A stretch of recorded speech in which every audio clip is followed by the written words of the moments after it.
जय हिंद दोस्तों, यूपीएससी में आप सभी का बहुत बहुत स्वागत है। और देखिए, जो लास्ट क्लास थी उसमें हम लोग ने उद्योग वाला चैप्टर कंप्लीट किया था। ठीक है, अब उद्योग वाला चैप्टर कंप्लीट किया था और मैंने एक क्वेश्चन आप लोग से मेंस का दिया था लिखने के लिए। तो देखिए, कुछ लोगों ने आंसर लिख के यूट्यूब वाले जो हम लोग का टेलीग्राम चैनल है उस पर मतलब कमेंट किया था। तो बढ़िया है, 50 शब्दों के आंसर आपने कमेंट किए थे। तो मैं कुछ एक बार कॉपी आप लोग को दिखा देता हूँ। देखिए, सबसे बड़ी बात है, मैंने वही कहा, पढ़ते सब हैं, सिलेक्शन कुछ ही लोग का होता है। ये बात एकदम क्लियर कट दिमाग में रख लीजिए सभी लोग। आप लोग लगता होगा सर एकदम खड़ूस माइंडसेट से आते हो आप और आते ही ताना सुनाना शुरू कर देते हो, पढ़ाते कम हो बकैती ज़्यादा करते हो। ये बहुत ज़रूरी आपको इस बात को समझना है कि पढ़ाई से ज़्यादा प्रैक्टिस बहुत ज़रूरी है। कहा जा रहा है अगर 50 शब्द लिखने के लिए तो उसमें आपका फ़ायदा है, मेरा कुछ फायदा नहीं है। मेरा तो समय ही, बल्कि आपको कॉपी दिखा रहा हूँ यहाँ पे 2-3 लोग की, तो मेरा तो उसमें समय ही लगता है। ऐसा नहीं है कि मैं खाली बैठा हुआ हूँ एकदम पूरे दिन। ठीक है, लेकिन इससे आप मोटिवेट हो सकते हो। ठीक है, इससे आप मोटिवेट हो सकते हो कि यार हाँ, हमें भी ऐसा क्यों, आप क्यों नहीं लिखे आखिर में, है ना। ऐसा क्या था कि नहीं लिखे। डिस्कशन ग्रुप है यूपीएससी हिंदी का, वहाँ पे आराम से इसको आप भेजते, वहीं पे सजेशन दिया जाता है। या फिर आपको मैं 2-4 लोग की, अगर मान लो यार 250-300 लोग एनसीईआरटी बैच में अभी क्लासेस कर रहे हो रेगुलरली, क्योंकि हम लोग डेटा हम लोग भी चेक करते हैं, तो 250-300 लोग क्लासेस कर रहे हैं, ज्वाइंट ज्यादा लोग हैं, 250-300 लोग प्रॉपर क्लासेस कर रहे हैं, लेकिन आंसर आ रहा है एक। ठीक है, तो ये मतलब बड़ी बात है, आपको ये मतलब समझना पड़ेगा। ठीक है, तो ये समझना पड़ेगा। तो मैं पहले 2 कॉपीज यहाँ पे दिखा देता हूँ, एक कॉपी और दिखाता हूँ। 3 कॉपी हमारे पास है टोटल। ठीक है, 3 पन्ने लिखे गए। पहले मैं इसको ये अपलोड आप लोगों को दिखा देता हूँ ताकि आप लोग भी समझिए कि आंसर लिखना बहुत जरूरी है। तो पहली कॉपी ये आई थी। ठीक है, ये अधिकांश उद्योग, ये वाली पहली कॉपी है। ठीक है, जो मैं ये क्वेश्चन नंबर 1 ये लिखा हुआ है, ये पहली कॉपी थी। तो देखिए, अगर मान लो सारे लोग अपलोड कर रहे हैं तो सीधी बात है 250 लोगों की कॉपी तो चेक कर पाना संभव नहीं है। लेकिन यार मैं इतना तो जरूर कर सकता हूँ कि 5 कॉपी जो सबसे पहले लिखेंगे, 4 कॉपी 3 कॉपी जो सबसे पहले लिखेंगे, आप लोग को यहाँ पे कराते रहो। तो आप लोग की मेंस की प्रैक्टिस यहाँ पे साथ साथ में होती चलेगी। बहुत अच्छी बात है ना, ये खराब बात थोड़ी ना है कि हम थोड़ा मेंस की प्रैक्टिस, थोड़ा प्री की प्रैक्टिस ये करते रहे साथ साथ में, तो बहुत अच्छी बात है। क्वेश्चन पूछा था, अधिकांश उद्योग कोयला खानों के पास केंद्रित क्यों होते हैं, ये क्वेश्चन पूछा था। ठीक है, तो वाई मेन इंडस्ट्रीज आर, है ना, कंसंट्रेटेड है ना, नियर द कोल रीजन्स, है ना, या कोल माइनिंग रीजन्स। तो ये हमारा मेन प्रश्न था, ये हमारा मेजर प्रश्न था। ठीक है, तो अब देखिए, ये इंट्रोडक्शन एक हुआ, फिर मेन बॉडी हुई और कंक्लूजन। तो ये 3 चीज को तो रिक्वायरमेंट सबसे पहले किसी भी आंसर में, किसी भी मेंस के आंसर में 3 चीज की रिक्वायरमेंट तो सबसे पहले है। तो इंट्रोडक्शन दिखना चाहिए, मेन बॉडी दिखनी चाहिए, कंक्लूजन। यहाँ पे कंक्लूजन तो दिख ही नहीं रहा है। ठीक है, तो ये तो है ना। ठीक है, सब तो समझना है। अब देखिए, मैंने कहा था इसको 50 शब्द में लिखो, तो 50 शब्द में लिखो का मतलब यही है कि 10 से 12 शब्द, 15 शब्द में आपका इंट्रोडक्शन होना चाहिए। हो सकता है आपके पास बहुत नॉलेज हो, सिंपल सी बात है, आपके पास हो सकता है बहुत नॉलेज हो, लेकिन यार आपको नॉलेज को रिप्रेजेंट बहुत कम में करना है। तो सीधे बताओ, है ना, सीधे बताओ कि उद्योग जो है लागत मूल्य आधारित, ठीक है, उद्योगों का उद्देश्य लागत को कम करना और लाभ को अधिकतम करना होता है। इस आधार पर कोयला खानों के नजदीक होने के निम्नलिखित कारण दिखते हैं। सिंपल से बताओ, एकदम सीधा इंट्रोडक्शन करो, 1 लाइन का इंट्रोडक्शन सीधा। यहां पर देखिए, इन्होंने लंबा चौड़ा इंट्रोडक्शन लिखा, हालांकि बढ़िया कंटेंट है। क्रियान्वयन के लिए, उद्योगों के क्रियान्वयन के लिए ऊर्जा का स्रोत अत्यंत आवश्यक है। उद्योगों का कोयला खानों के निकट स्थापित होने का मुख्य कारण कोयला का प्रयोग एक कच्चे माल ईंधन के रूप में होना। यदि उद्योग की स्थापना दूर की जाए तो परिवहन की ऊंची लागत बंद करनी पड़ेगी, समय अधिक लगेगा, कोयले के निम्न लाभ। फिर उन्होंने कोयले के लाभ बता दिए। अच्छा है, मैं ये कह रहा हूं, लेकिन यहां पर अगर थोड़ा सा स्ट्रक्चर्ड हो जाता, ठीक है, स्ट्रक्चर्ड होता, ये हो जाता, ठीक है, ये इंट्रोडक्शन में यूज कर लेते कि ऊर्जा बहुत आवश्यक है और कोयला ऊर्जा का प्रारंभ या प्राथमिक सोर्स है, सीधा। फिर एक अलग से हेडिंग देते, कोयला खानों के पास केंद्रित होने का कारण। तो ये जो इन्होंने ये लाइन लिखी ना, उद्योगों का कोयला खानों के निकट स्थापित होने का मुख्य कारण, जो इन्होंने कहा, इसको सीधे ये लिखते, कोयला खानों के निकट औद्योगिक संकेंद्रीकरण के कारण। सीधा एक हेडिंग डालते और 1 2 3 करके ये पॉइंट लिखते कि ईंधन के रूप में होना, ये तो बहुत अच्छा हो जाता। ठीक है, तो ये सजेशन है मेरा। कंक्लूजन जरूर लिखिए कि कैसे उद्योगों का अब चेंज हो रहा है ना। तो ये बताइए कि लागत लाभ पर आधारित होते हैं, लागत न्यूनतम, लाभ अधिकतम, उद्योगों का उद्देश्य यही होता है। इस वजह से वर्तमान में यह मार्केट आधारित परिवहन क्षेत्रों के नजदीक हो रहे हैं। दूसरी कॉपी आप देखेंगे, है ना, दूसरी कॉपी में फिर से इंट्रोडक्शन, मैंने कहा था 50 शब्द में लिखना है, अब इन्होंने पूरा ऐसे लिख दिया। अच्छा, एक चीज आप देखेंगे, ये 2 कॉपी, है ना, ऐसा लग रहा है 2 बहनें हैं या 2 भाई हैं, इन्होंने कॉपी लिखी, देखिए एकदम डिक्टो। आपको मैपो एकदम सेम लिखेगा, ऐसा लग रहा है कि मैपवा क्या किया गया है, पन्ना प्रिंट करा के, पहले हम लोग कैसे नकल करते थे, पन्ने प्रिंट करके ऐसे ऐसे मैप बना देते थे ना, भारत का मैप, ऊपर से पेन चला देते थे, नीचे छप जाता था, फिर उसके नीचे पेन चला देते थे। ऐसा लगता है ये काम किया गया है, ऐसे बचना है। अगर नकल नहीं हुई तो बहुत अच्छी बात है, नकल हुई है तो ये अच्छी बात कतई नहीं है, ठीक है। तो थोड़ा सा ये अपना दिमाग लगाना है हमें, है ना। दूसरी बात, एक चीज समझो, एक जो यहां पर मेजर प्रॉब्लम है, अधिकांश उद्योग कोयला खानों के पास केंद्रित है, क्यों? ये आप देखेंगे आंसर पूरा भारत भारत भारत का दिया है, देखो भारत, भारत का मैप भी बना है। ये क्वेश्चन की डिमांड ये एग्जैक्ट नहीं है। मैं भी आप लोग को हड़का नहीं रहा हूं, क्योंकि मुझे पता है अभी आप लोग को स्टार्टिंग है, सीख रहे हैं चीजें, ये इंप्रूवमेंट करनी है कि प्रश्न पहले ध्यान से देखना है। कहीं नहीं लिखा एग्जाम्पल्स जब दीजिए, है ना, जैसे पिछले आंसर में एग्जाम्पल्स थे ही नहीं, यहां पर एग्जाम्पल्स हैं। जैसे देखिए इन्होंने दिया बाल्को, कोरबा, नालको, ओडिशा, चेन्नई, ये एग्जाम्पल इन्होंने दिया है ना, ये एग्जाम्पल इन्होंने दिया है। लेकिन आप कह सकते हैं कि यार एग्जाम्पल केवल इंडिया के हैं, इसी में पढ़ाया था, कैनेडियन शील्ड इसी में तो पढ़ाया था, ग्रेट लेक रीजन इसी में पढ़ाया था। यही चीज ऐड करनी है अपने कॉन्सेप्ट में, थोड़ा सा ऐड करना है। वर्ड मैप बना दीजिए, ज्यादा अच्छा रहेगा। और दूसरी बात, इंडिया का मैप यार इंडिया लगे, ऐसा ना लगे मेढक बन गया, देखो तब बुरा नहीं लग रहा है कि यार लकवा मार गया इंडिया का आधा चेहरा, ऐसे मत करिए यार, भारत देश है हमारा, ठीक है, भारत देश है। नहीं ड्रॉ करना है तो पाकिस्तान को मिला लो ना भारत में, केवल इतना ड्रॉ कर दो, केवल इतना, है ना, केवल इतना ड्रॉ कर दो, ऊपर का पूरा ऐसे कर दो, पूरा ऐसे कर दो, कोई दिक्कत नहीं होगी, पूरा ऐसे कर दो, सिंपल।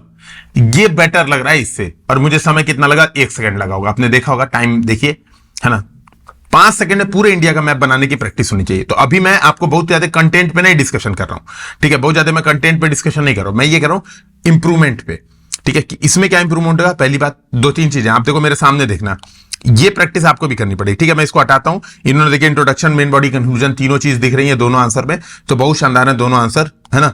और एनसीईआरटी लेवल पे जो हमने पढ़ा है उसके हिसाब से बहुत बढ़िया आंसर लिखा गया है, ठीक है, बहुत ज्यादा यहां पे समय नहीं लूंगा, है ना।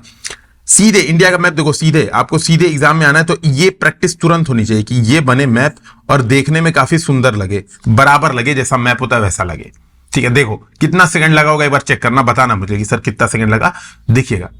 ये हमारी प्रैक्टिस होनी चाहिए मैप्स की, थोड़ा अच्छा लगे यार मैप और जल्दी बने, ठीक है, थोड़ा अच्छा लगे जल्दी बने, ये नहीं कि आड़ा तिरछा कुछ भी बना दिया।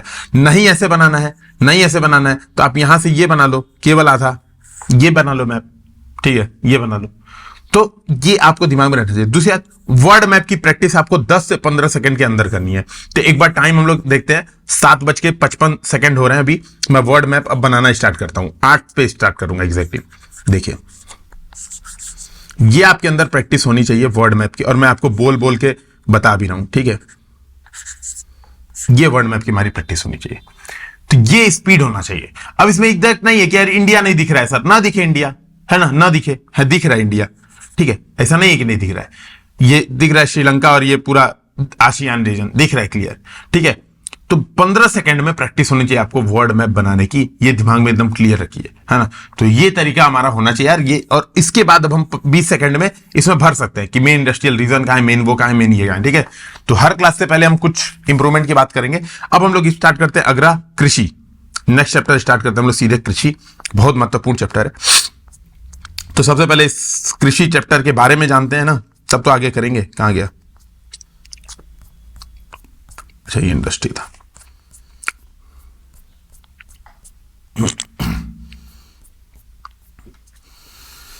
देखिए कृषि, अब कृषि क्या बना है, एग्री और कल्चर, यानी एक तरह की संस्कृति है। अगर हम भारत की बात करें, भारत मतलब इसको ऐसे समझे तो कृषि क्या एक तरह की संस्कृति है, ठीक है, संस्कृति है। अगर मैं इसकी बात करूं तो देखिए हमारे पास इकोनॉमिक एक्टिविटीज 3 तरह की होती हैं, प्राइमरी एक्टिविटी, सेकेंडरी एक्टिविटी और टर्शियरी एक्टिविटी। प्राथमिक, द्वितीयक, तृतीयक, चतुर्थक, पंचक, अब बहुत सारे क्षेत्रक बन रहे हैं तो षष्टक, अष्टक कुछ भी बना लीजिएगा। जनरली हमारे पास 3 तरह की एक्टिविटीज होती हैं। 3 तरह की एक्टिविटीज क्या होती हैं, जो प्राइमरी एक्टिविटीज है, प्राइमरी एक्टिविटीज वो क्या होता है, वो होता है प्रकृति से संसाधनों को लेना और उसका उपयोग करना, सीधे प्रकृति से संसाधन लिया, उसका उपयोग कर दिया। कृषि, कृषि क्या है, प्रकृति से हमने कुछ फसल उगाई, उसका खा लिया, उसका उपयोग कर लिया, ठीक है।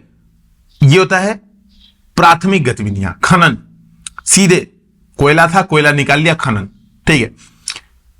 आप ये समझिए मत्स्ययंत्र, मछली, आपने क्या किया, सीधे सीधे मछली पकड़ी खा गए, है ना। तो ये सब क्या है, प्राइमरी एक्टिविटीज है।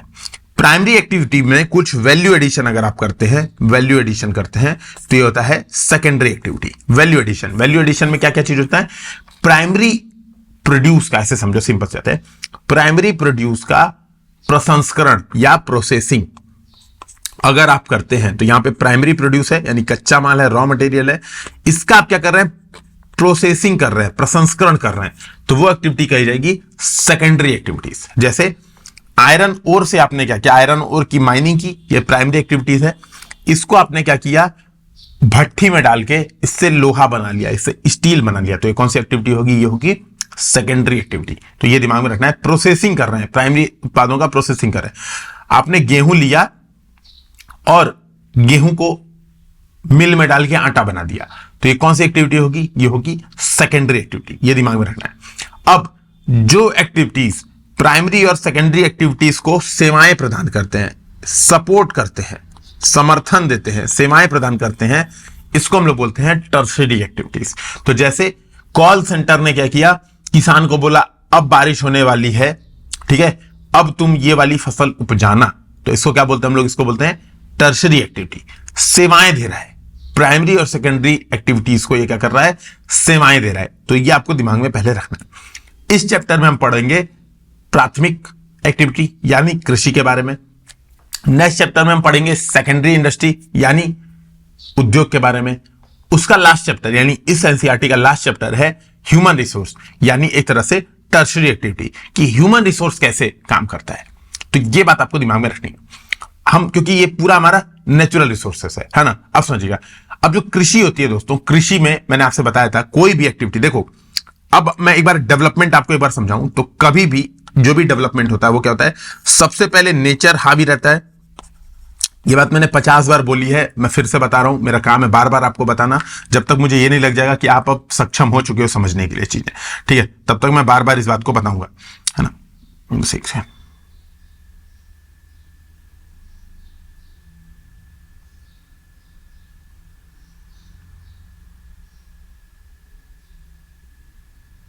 ठीक है, तो मैं ये कहना चाह रहा हूं कि हम जब अपने अर्थव्यवस्था के विकास के प्रारंभिक चरण में होते हैं, यानी जब हम इकोनॉमिक डेवलपमेंट के बेसिक यानी फर्स्ट चरण में होते हैं, यानी फर्स्ट स्टेज पे होते हैं, तो हम नेचर के समीप रहते हैं और नेचर हमारे ऊपर हावी रहता है।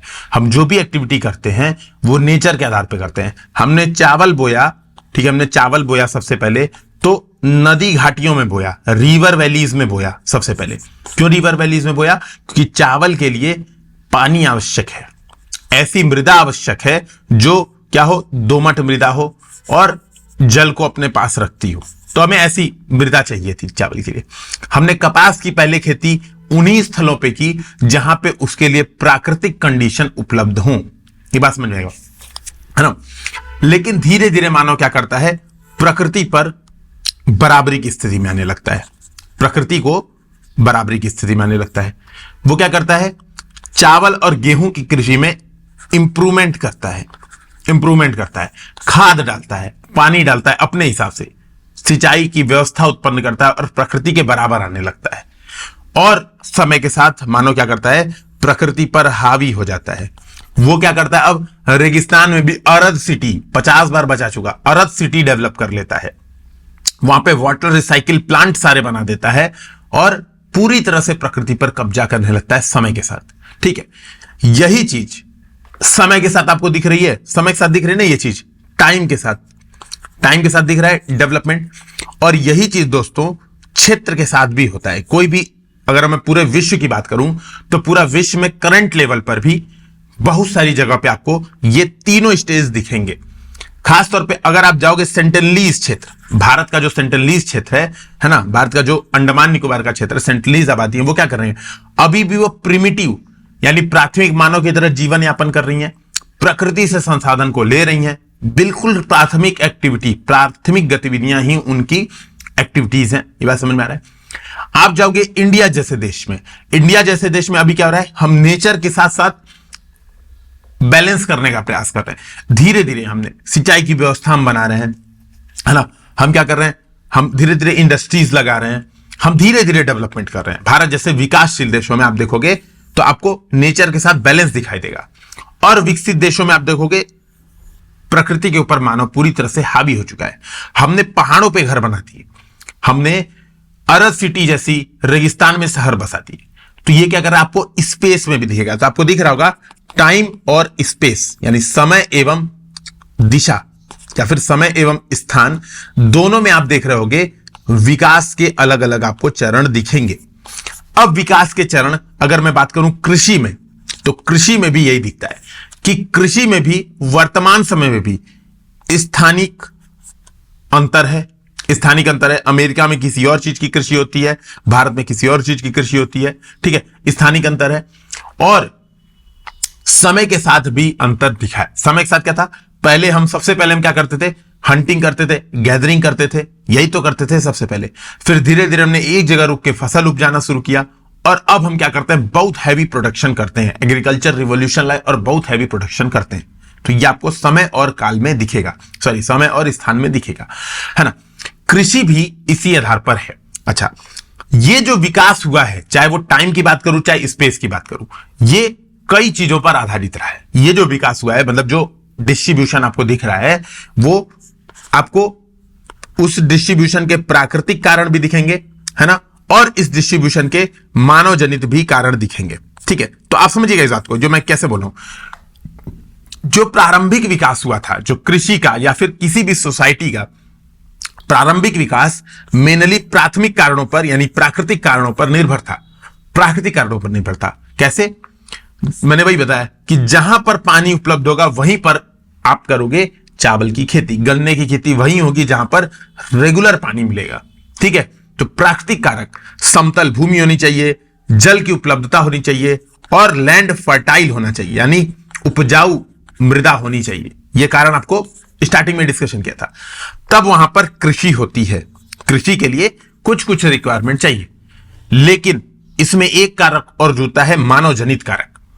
मानव जनित कारक, मानव जनित कारक में क्या है, मानव की संख्या यानी मानव संसाधन, श्रम बल, और दूसरा है मानव द्वारा निर्मित तकनीक। मानव ने तकनीक का कैसा विकास किया, है ना। तो दो कारक मिलकर पूरे विश्व में एग्रीकल्चर पैटर्न को डिसाइड करते हैं कि कहां पे किस प्रकार की खेती होगी। समझिएगा, मान लो मानव जनसंख्या बहुत ज्यादा है, तो वहां पर अन्न का मेन उद्देश्य क्या होगा, अन्न उपजाने का मेन उद्देश्य क्या होगा, फीडिंग करना, लोगों के पेट भरना, खाद्य सुरक्षा सुनिश्चित करना, वहां पर अन्न का मुख्य उद्देश्य होगा। ये बात समझिएगा। लेकिन जहां पे जनसंख्या बहुत कम है, वहां पे अन्न उत्पादन का क्या उद्देश्य होगा, वहां पे अन्न उत्पादन का उद्देश्य होगा अधिक से अधिक लाभ कमाना। अन्न को बेचो, बाहर बेचो, हमारा जीवन स्तर बढ़ाना, वहां पे अन्न उत्पादन का उद्देश्य होगा। ठीक है, तो ये बात से भी, मानव जनित कारकों से भी क्या हुआ है, एग्रीकल्चर पैटर्न विश्व का प्रभावित हुआ है। तो दो कारक हैं, प्राकृतिक कारक। प्राकृतिक कारक में क्या आएगी, भूमि समतल, ठीक है, फर्टाइल लैंड, ये आएगा, जलवायु आएगा, है ना, कि भैया मान लो कहीं पे बहुत ही बर्फें पड़ती है, भले भूमि समतल है, फर्टाइल लैंड हो, हेलो, लेकिन वहां पे हमेशा बर्फ पड़ती है, तब मतलब फर्टाइल सॉइल भी है लेकिन हमेशा बर्फ पड़ती है, तो वहां पे कुछ हो पाएगा, नहीं हो पाएगा। तो इन प्राकृतिक कारणों और मानविक कारकों के सामंजस्य से विश्व का कृषि पैटर्न दिखाई देता है। अभी हम देखेंगे क्या क्या देता है, वो हम अभी इस चैप्टर में देखे नहीं वाले हैं, तो वो मैं पहले से क्यों बताऊं। जो दूसरी बात हमें ध्यान रखनी है, कैसे प्रश्न आते हैं, कैसे प्रश्न आते हैं। तो यूपीएससी में दोस्तों ये बात समझिएगा, कैसे प्रश्न आते हैं, है ना, कैसे प्रश्न आते हैं। तो यूपीएससी में क्या करेगा आपसे, या यूपीएससी की बात कर रहा हूं, यूपीपीएससी नहीं, कहेगा एक फसल है, उसमें ये चीजें होती हैं। एक फसल है, कभी उसको धूप चाहिए 6 महीना, उसको छांव चाहिए 3 महीना, निरंतर बारिश चाहिए, ये वाली मिट्टी चाहिए, तो बताओ पहचान कौन सी फसल है, पहचानो कौन, मैं हूं कौन, मैं हूं डॉन, है ना। ये प्रश्न यूपीएससी पूछती है रेगुलर इंटरवल पे, ये प्रश्न पूछते हैं इसमें से कौन सी ऐसी फसल है जो बहुत ज्यादा पानी खाता है, पानी बहुत ज्यादा बर्बाद करता है, कौन सी ऐसी फसल है। तो ये यूपीएससी प्रश्न पूछती है, और ये प्रश्न की तैयारी हम करेंगे। ये है प्री में प्रश्न। मेंस में क्या करता है, एग्रीकल्चर पैटर्न ही पूछ देता है कि भारत में या विश्व में एग्रीकल्चर पैटर्न पर चर्चा करें, एग्रीकल्चर पैटर्न पर डिस्कस करें। तो दो चीज ध्यान में रखना है जो मैंने आपको बताया, कहीं भी किसी भी चीज में अगर पैटर्न पूछ रहा है, ये बात समझिए, प्रतिरूप पूछ रहा है, तो प्रतिरूप का आंसर ये आज के नोट्स हैं, ये आज आप जो अभी मैं स्टार्टिंग में जो बकैती करता हूं ना क्लास के, आपको लगता होगा सर फालतूगिरी करते हैं, वो सबसे ज्यादा इंपॉर्टेंट है ना। एनसीईआरटी बैच कहीं भी देख लेना, ये वाली चीज कहीं नहीं बताई जाती, ठीक है। वो क्या करते हैं, केवल एनसीईआरटी आके रीड करते हैं, सोचते हैं हो गया, है ना। और आप लोग भी कुछ लोग हैं, मतलब आप लोग तो नहीं, ऑब्वियस सी बात है, आप लोग तो यार ध्यान देते हो, देखो तभी आपने पैसा खर्चा किया, नो डाउट। लेकिन कुछ लोग हैं यूट्यूब पे कमेंट करते हैं कि सर जब फ्री में पढ़ाया जा रहा है तो हम क्यों आपका कोर्स करें। तो मैं कहता हूं मत करो, 6 महीने बाद लगेगा करना पड़ेगा, जब 6 महीने देख लोगे, समय बर्बाद कर लोगे, तो लगेगा अरे 6 महीना पहले कर लेते तो ऐसा ना होता, ठीक है।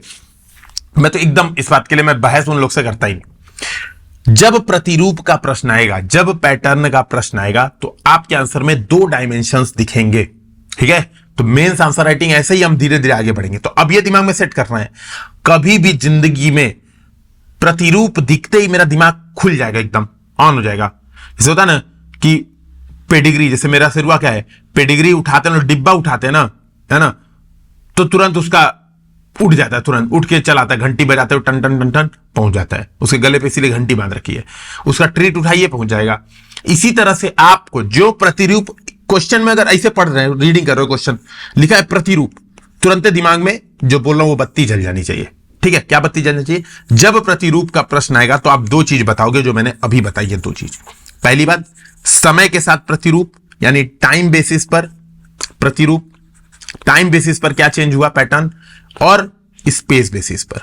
तो जैसे मान लो मैं पूछ रहा हूं आपसे, विश्व में इस्पात संयंत्र, मैं सीधे उद्योग पूछ रहा हूं, अभी कृषि पूछूंगा तो आप तो बता ही दोगे। विश्व में इस्पात संयंत्र के वितरण प्रतिरूप पर चर्चा करें, वितरण प्रतिरूप पर चर्चा करें। Discuss the distribution pattern of iron and steel industry, ये मान लो क्वेश्चन है, ये नेक्स्ट क्लास में हम लोग करेंगे क्वेश्चन, समझिए बस इस बात को। जब ये बोला वितरण प्रतिरूप पर चर्चा करें, प्रतिरूप वर्ड दिखते ही आपको क्या 2 चीजें डिस्कस करना है। समय के साथ क्या परिवर्तन हुआ वितरण में, कि पहले कोयला खदानों के निकट था, समय के साथ बंदरगाहों के निकट गया, अब छोटे छोटे शहरों के निकट बन रहा है। तो समय के साथ कैसे वितरण प्रतिरूप दिखा, और स्पेस में दूसरा हेडिंग डालनी है, स्पेस में कैसे, वर्तमान में कहां कहां पर दिखता है। तो वर्तमान में तटीय रीजन में ओसाका एग्जांपल देना है, कनाडियन शील्ड के पास, भारत में छोटा नागपुर के पठार के पास, तो वर्तमान में कैसा दिखता है डिस्ट्रीब्यूशन। तो ये 2 चीज आपके आंसर में होगी। तो मैं अगर बात करूंगा एग्रीकल्चर के डिस्ट्रीब्यूशन, विश्व में एग्रीकल्चर के वितरण प्रतिरूप पर चर्चा कीजिए। इस्पात की जगह मैं एग्रीकल्चर कर देता हूं तो क्या दिखाओगे, समय के साथ परिवर्तन। तो जो मैंने बताया, मानव था, मानव पहले गैदरिंग करता था, समय के साथ उसने क्या किया, समय के साथ उसने रुककर फसल उपजाना कृषि किया, फिर उसके बाद एग्रीकल्चर रिवॉल्यूशन आया, और एग्रीकल्चर रिवॉल्यूशन के बाद ह्यूमन ने क्या किया, वाणिज्यिक फसलें, ये वो 50 चीजें आप लिख लोगे, ठीक है। स्पेस में दिखा दोगे कि वर्तमान में भी क्या होता है, किन्हीं जगहों पर एकदम बेसिक चल रहा है, किन्हीं जगहों पर बहुत डेवलप चल रहा है, किन्हीं जगहों पर बहुत अंडर, मतलब मिड, मतलब डेवलपमेंट फेज में है, ये आप दिखाओगे, ठीक है। तो समय और स्थान दोनों चीजें हमें दिखानी है, ये बात समझिएगा। यही स्थान का वितरण यहां पर दिया हुआ है, ठीक है। तो इस क्लास में हम लोग पढ़ेंगे जो कृषि है उसका वितरण विश्व में कैसा कैसा हुआ है। दक्षिण एशिया में कौन सी फसलें उगती हैं, अमेरिका में कौन सी फसलें उगती हैं। दिमाग में क्या रखना है, फसल उगने का 2 कारण है, मानव जनित कारण और प्राकृतिक कारण। ये 2 चीज दिमाग में रखोगे तो पूरा चैप्टर आपके लिए 20 मिनट का चैप्टर है, आराम से हो जाएगा। नहीं ध्यान में रखोगे, नहीं समझ में आया तो कमेंट सेक्शन में बताइएगा कि सर आपने जो बोला मेरे हवा में उड़ गया, तो मैं वापस बताऊंगा, क्योंकि ये चीज बहुत ज्यादा जरूरी है। पूरा चैप्टर तो रीडिंग है बस केवल, है ना, तो पूरा चैप्टर केवल रीडिंग है, ठीक है। तो मैं जब आपको एनसीईआरटी पढ़ाता हूं तो इसीलिए मैं क्या करता हूं, पहले आप लोग को समझाता हूं कि देखो इस चैप्टर में ये चीज बहुत ज्यादा जरूरी है, क्योंकि ये एग्जैक्ट तरीका है एनसीईआरटी समझने का, ठीक है। पढ़ाने का मतलब यही है, पढ़ाने का मतलब ये नहीं कि नाना वीडियो खोल दिया और लेके लक्ष्मीकांत पूरी रीड कर दी, ये तो हम भी काम कर सकते हैं, हाँ, रीडिंग स्पीड ज्यादा तेज है, इसका कोई मतलब नहीं होता, इससे आपको कुछ फायदा नहीं होता है, ठीक है। तो ये दिमाग में रखिएगा, ठीक है।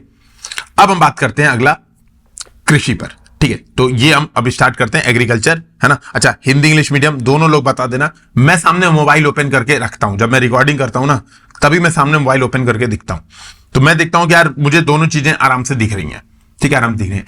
एक मेरा सजेशन और है, चाहिए तो आप लैपटॉप में देखिए लेक्चर, बहुत आसान से और क्लियर दिखेगा, है ना। हालांकि मुझे तो क्लियर दिख रहे हैं, देखो इंग्लिश में भी इस साइड मुझे दिख रहा है, मैं मोबाइल में ओपन किया हूं, इस साइड दिख रहा है, this transformation from a plant to a finish product involves 3 types of economic activities, these are primary, secondary and tertiary activities.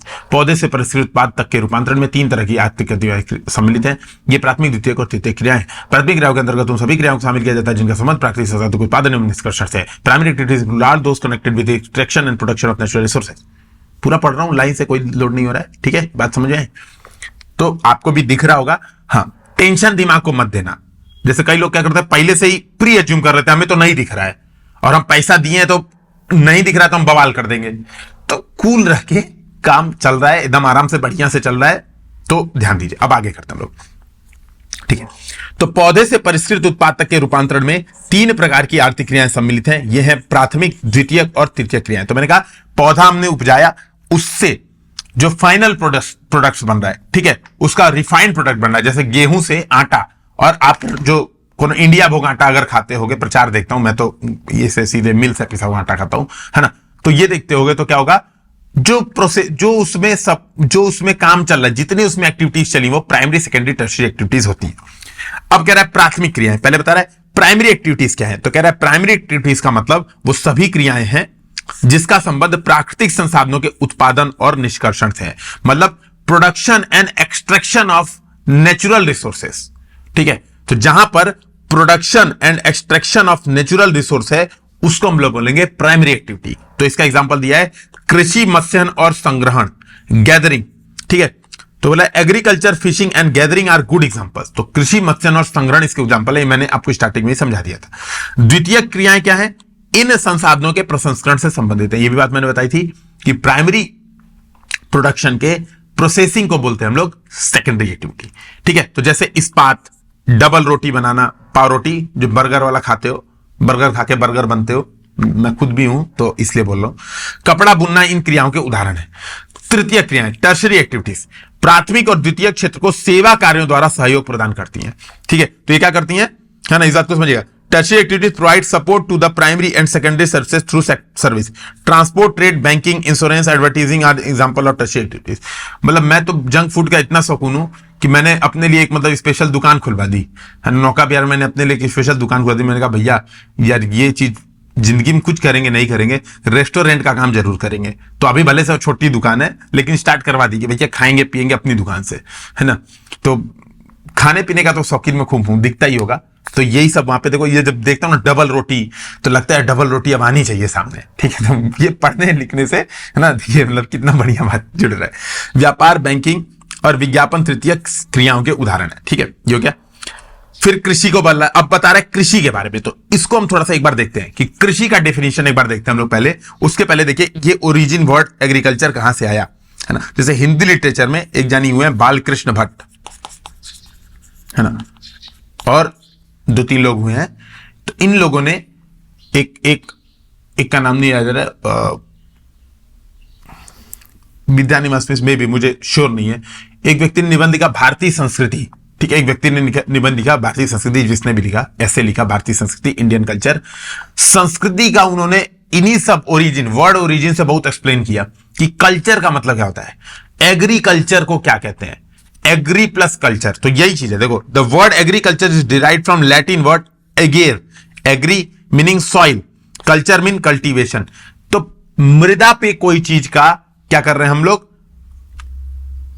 Cultivation कर रहे हैं, पैदावार कर रहे हैं। तो मृदा महत्वपूर्ण है, एग्रीकल्चर में मृदा महत्वपूर्ण है। तो प्राथमिक परत, पृथ्वी की प्राथमिक परत के ऊपर जो एक्टिविटी हम लोग कर रहे हैं, ठीक है, जो एक्टिविटी हम लोग कर रहे हैं उसको बोलते हैं हम लोग एग्रीकल्चर।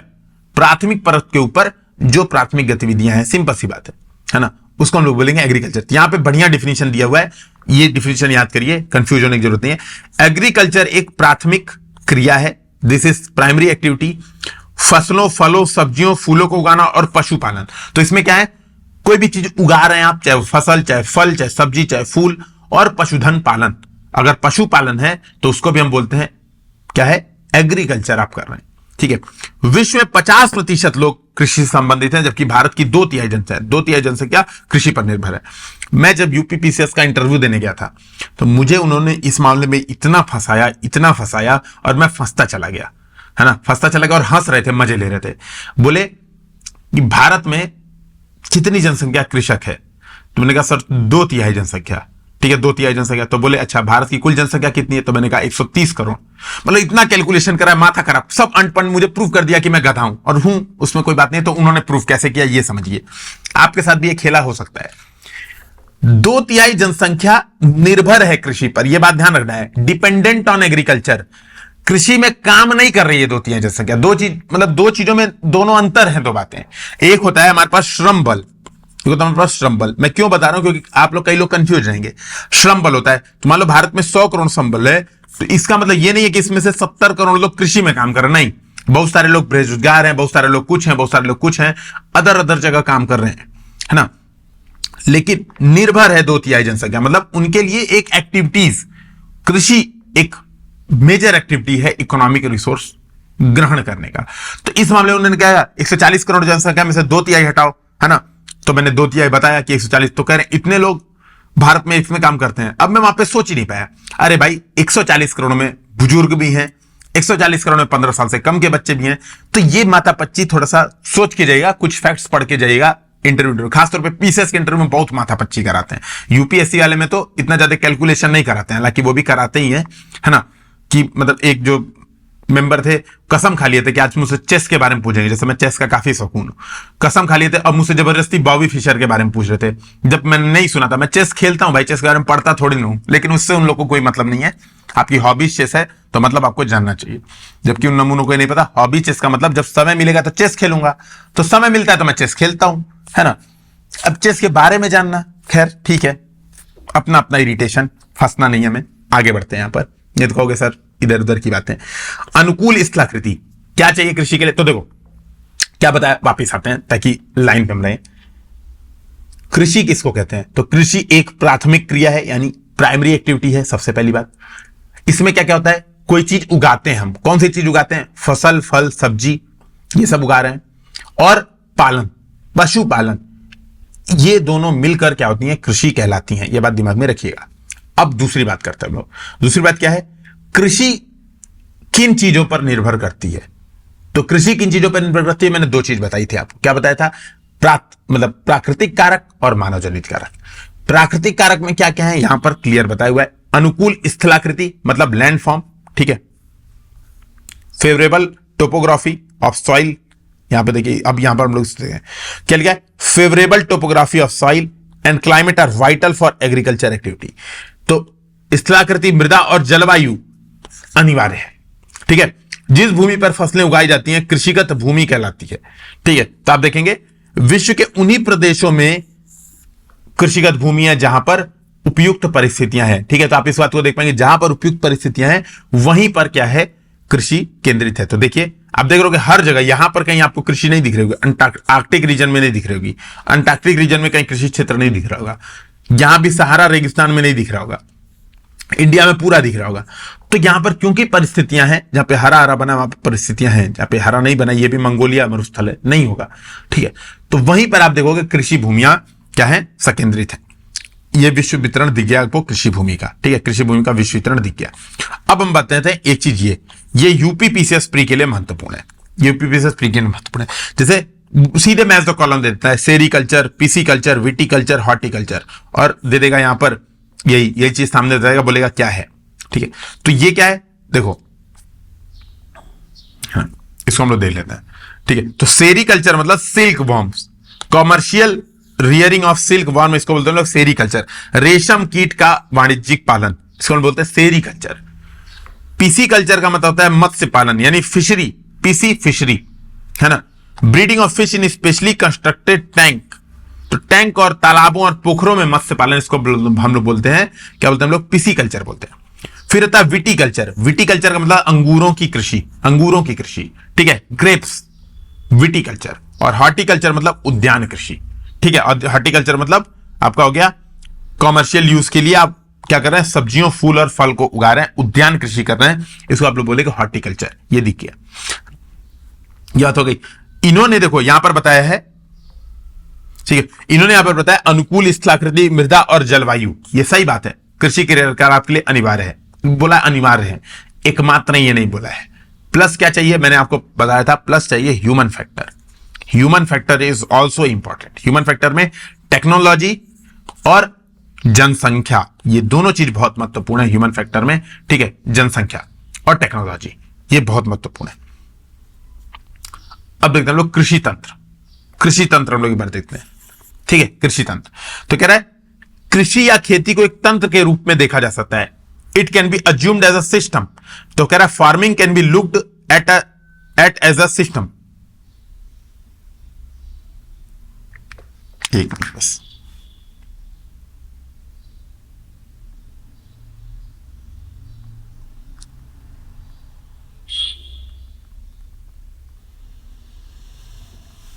ठीक है, तो हो गया, ये बात क्लियर समझ में आई। सिस्टम क्या है, अब सिस्टम वो रवि जी वाला सिस्टम नहीं, सिस्टम ये वाला, ये कृषि है, इसको कुछ चाहिए इन्वेस्टमेंट, यानी ये एग्रीकल्चर है या फार्मिंग है, जो भी आप कह लो, इसको, ठीक है, यहां पर कुछ चाहिए इन्वेस्टमेंट। इन्वेस्टमेंट करेंगे, कृषि करेंगे तो कुछ निकलेगा प्रोडक्शन, ठीक है, प्रोडक्शन। तो क्या कह रहा है, इन्वेस्टमेंट क्या है, बीज, उर्वरक, मशीनरी। तो यहां पर आप कृषि भूमि पर, एग्रीकल्चर लैंड पर, फार्मिंग लैंड पर आप क्या कर रहे हो, सीड, फर्टिलाइजर और मशीन ये ला रहे हो, ठीक है। इसके बाद आप क्या कर रहे हो, कुछ एक्टिविटीज कर रहे हो, जुताई, बुआई, है ना, क्या कर रहे हो, प्लॉगिंग, सॉविंग, इरिगेशन, आप ये काम कर रहे हो, प्लॉगिंग, सॉविंग, इरिगेशन कर रहे हो, वीडिंग, खरपतवार नाशीकरण और हार्वेस्टिंग कर रहे हो, तो आप ये सब कर रहे हो, ठीक है। सिंचाई, निराई और कटाई ये काम कर रहे हो। अब इसके बाद आप क्या करोगे, कुछ आपको प्रोडक्शन मिलेगा। क्या प्रोडक्शन मिलेगा भाई, उत्पाद, उसमें फल, सब्जी, है ना, कुक्कुट, मगर ये सब मिलेगा। तो देखिए यहां पर क्या दिखा है, कृषिगत भूमि की कृषि पद्धति। तो ये कृषि भूमि है, इस पे आप क्या कर रहे हो, मशीनरी ला रहे हो, बीज ला रहे हो, रसायन ला रहे हो, इन्वेस्टमेंट ला रहे हो, कुछ एक्टिविटीज कर रहे हो जैसे जुताई, बुआई, छिड़काव, ये एक्टिविटी कर रहे हो, तो आपको मिल रहा है फसल, ये आपको मिल रहा है इन्वेस्टमेंट, ठीक है। तो ये आपको दिख रहा होगा, है ना। यहां पर देखो बताया भौतिक और मानवीय कृषि निवेश। तो कह रहे एक भौतिक निवेश है कि समतल भूमि हो, ये हो, फलान ढिकान हो, वो भौतिक निवेश है, वो फिजिकल निवेश है, फिजिकल इन्वेस्टमेंट है। और दूसरा है ह्यूमन इन्वेस्टमेंट। ह्यूमन इन्वेस्टमेंट मतलब पैसा, रसायन, है ना, श्रम बल, ये सब क्या है, ह्यूमन इन्वेस्टमेंट है ना, ये हो जाता है। अब बात आते हैं हम लोग कृषि के प्रकार, ठीक है, कृषि के प्रकार, है ना, कृषि के प्रकार। जब हम कृषि के प्रकार की बात करेंगे तो हम एक फैक्टर चूज करेंगे कि किस बेसिस पे हमें टाइप्स ऑफ एग्रीकल्चर डिसाइड करना है, या टाइप्स ऑफ फार्मिंग डिसाइड करना है। तो हम क्या करेंगे, कुछ कारण डिसाइड करेंगे, ठीक है, कुछ कारण डिसाइड करेंगे कि हमें टाइप्स ऑफ एग्रीकल्चर डिसाइड करना है, ठीक है। कुछ साउंड का इश्यू आ रहा था, लेकिन वो मैंने चेक कर लिया वापस, अब सही है ना।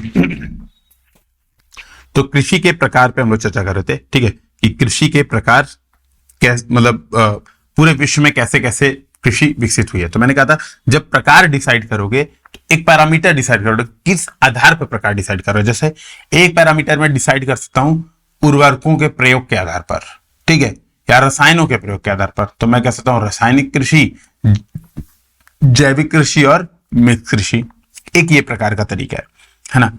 एक मैं क्या कर सकता हूं, तरीका डिसाइड कर सकता हूं कि स्थलाकृति के आधार पे, तो मैं कह सकता हूं सीढ़ीदार कृषि और क्षैतिज कृषि, ये कह सकता हूं, या ऊर्ध्वाधर कृषि, ये भी कह सकता हूं। वर्टिकल फार्मिंग भी होती है ना, महानगरों में खासतौर पे वर्टिकल फार्मिंग भी आपको दिखेगी।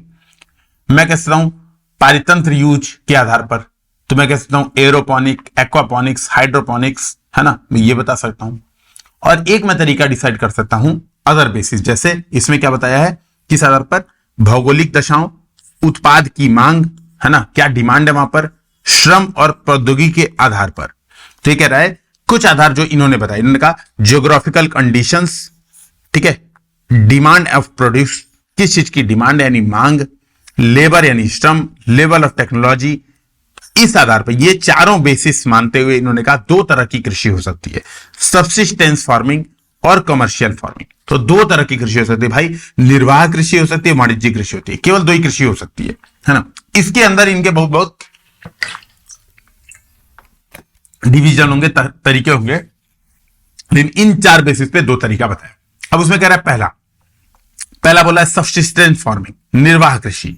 तो निर्वाह कृषि यानी यहां पर क्या होगा, यही चीज आपको देखना है, भौगोलिक दशाएं क्या है, उत्पाद क्या है, श्रम क्या है, कितना श्रम है, और प्रौद्योगिकी का स्तर क्या है। तो निर्वाह कृषि में सीधी बात है, श्रम बहुत गहन श्रम होगा और प्रौद्योगिकी का स्तर बहुत ही खराब होगा। सिंपल सी बात है, प्रौद्योगिकी का स्तर नहीं होगा। निर्वाह मतलब हम कृषि इस उद्देश्य से करें कि हमारा काम चल जाए, बस निर्वाह कृषि कर रहा है। तो क्या बताया, कृषक परिवार की आवश्यकताओं को पूरा करने के लिए कृषि की जाती है, तो बस मेरा काम चल जाए।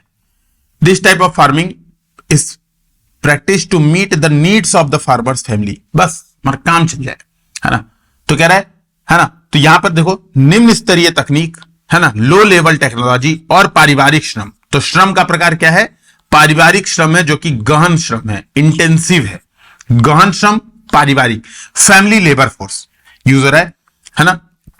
यहां पर इसमें कॉमन विशेषता है। अब कह रहा है इसको दो टाइप में और तोड़ सकते हो।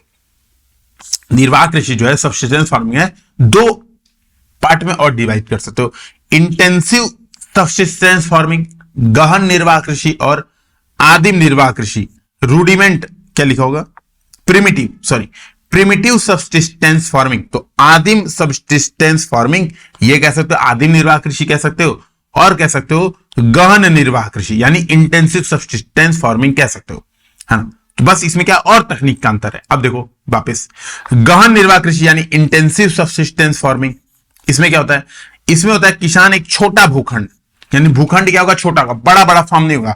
यूपी में देखो, यूपी में जनसंख्या कितनी है, 20 करोड़, लैंड कितना, बहुत कम। तो पर कैपिटा लैंड अवेलेबिलिटी कितना, 1 हेक्टेयर या इससे कम, लेस देन 1 हेक्टेयर यूपी में पर कैपिटा लैंड अवेलेबिलिटी है, ठीक है। लेकिन आप देखो यूएसए में क्या बहुत बड़े बड़े फार्मिंग लैंड्स हैं, बहुत बड़े फार्म लैंड्स हैं। तो क्या अंतर है, लैंड उपलब्धता भी बहुत कम है। तो यहां पे क्या लिखा था, यहां पे लिखा था ना, भौगोलिक दशाएं, उत्पाद की मांग। भौगोलिक दिशाएं क्या है, लैंड अवेलेबिलिटी बहुत कम है, समतल है भूमि, बाकी भौगोलिक दिशाएं बहुत सही है, अवेलेबिलिटी कम है। साधारण औजारों से अधिक श्रम से खेती करता है, तो जो टेक्नोलॉजी का लेवल है बहुत कम है, और श्रम बहुत ज्यादा, यानी लेबर फोर्स बहुत ज्यादा यूज करता है। अधिक धूप वाले दिनों से युक्त जलवायु और उर्वर मृदा वाला क्षेत्र है। सिंपल सी बात है, ये वाला जो क्षेत्र होता है इंटेंसिव सब्सिस्टेंस फार्मिंग, उर्वर मृदा वाला क्षेत्र होता है। गंगा की घाटी में देखो, गंगा यमुना के द्वाब क्षेत्र में देखो, उर्वर मृदा का क्षेत्र है ये, ठीक है। एक वर्ष में एक से अधिक फसलें उगाई जाती हैं। मेजर फसल जो होती है वो चावल होती है। तो इंटेंसिव सब्सिस्टेंस एग्रीकल्चर फार्मिंग में मेजर कौन सी राइस होती, मेजर फसल कौन सी होती है, राइस। तो ये दिमाग में आपको रखना है, ठीक है, कि मेजर कौन सी क्रॉप्स होती है, rice is the main crop. ये आपको दिमाग में रखना है, इंटेंसिव सब्सिस्टेंस एग्रीकल्चर में राइस मेन क्रॉप होती है, ठीक है। अन्य फसलें और कौन कौन सी हो सकती है, तो गेहूं, मक्का, दलहन, तिलहन। तो बेसिकली भारत, उत्तर भारत में जो कृषि होती है वो कौन सी होती है, इंटेंसिव सब्सिस्टेंस फार्मिंग। वो दिमाग में है, उत्तर भारत की कृषि लिख दोगे आराम से, ठीक है। तो कह रहा है कहां कहां पर होता है, दक्षिण पूर्वी एशिया के सघन जनसंख्या वाले मानसूनी प्रदेशों में।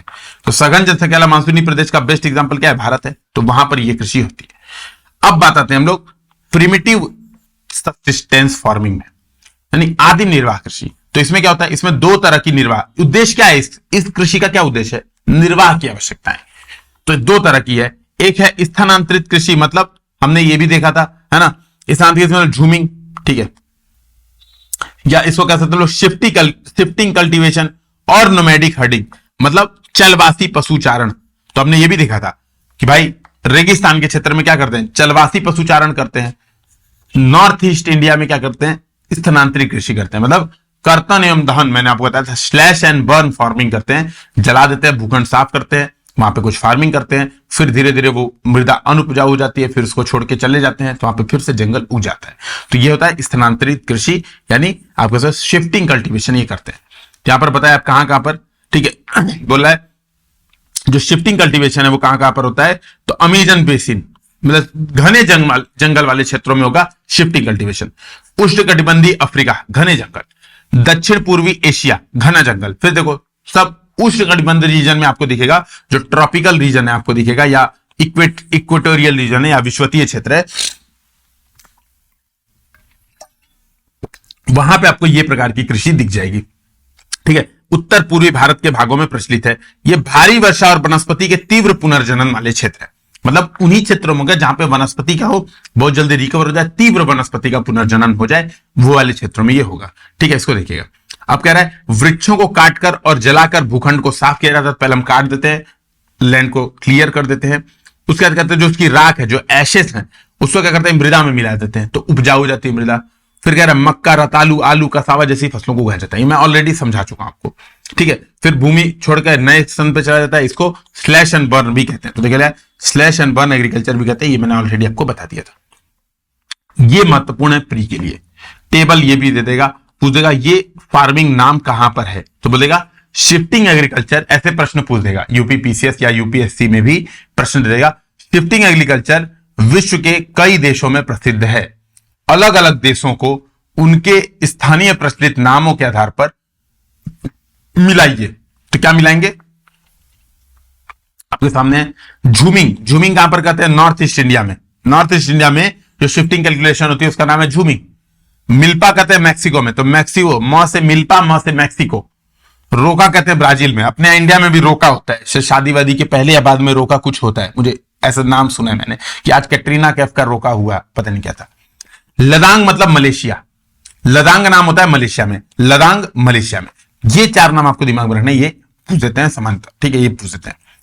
अब इंटेंसिव फार्मिंग का तीसरा है ना, सॉरी इंटेंसिव नहीं, निर्वाह कृषि। निर्वाह कृषि का मतलब सब्सिस्टेंस एग्रीकल्चर का जो तीसरा पार्ट है वो क्या है? चलवासी पशुचारण। चल और बसो मत, चल बसे नहीं, चलते रहने वाले पशुचारण। पशु चराते हैं कहां पर? ये भी मैंने बताया था, सहारा रेगिस्तान। हमने जब पिछले क्लास में 7th में जब हमने पढ़ा था लास्ट चैप्टर्स, तो उसमें यही हमने पढ़ा था कि रेगिस्तान में जीवन, अमेजन वर्षा वन में जीवन।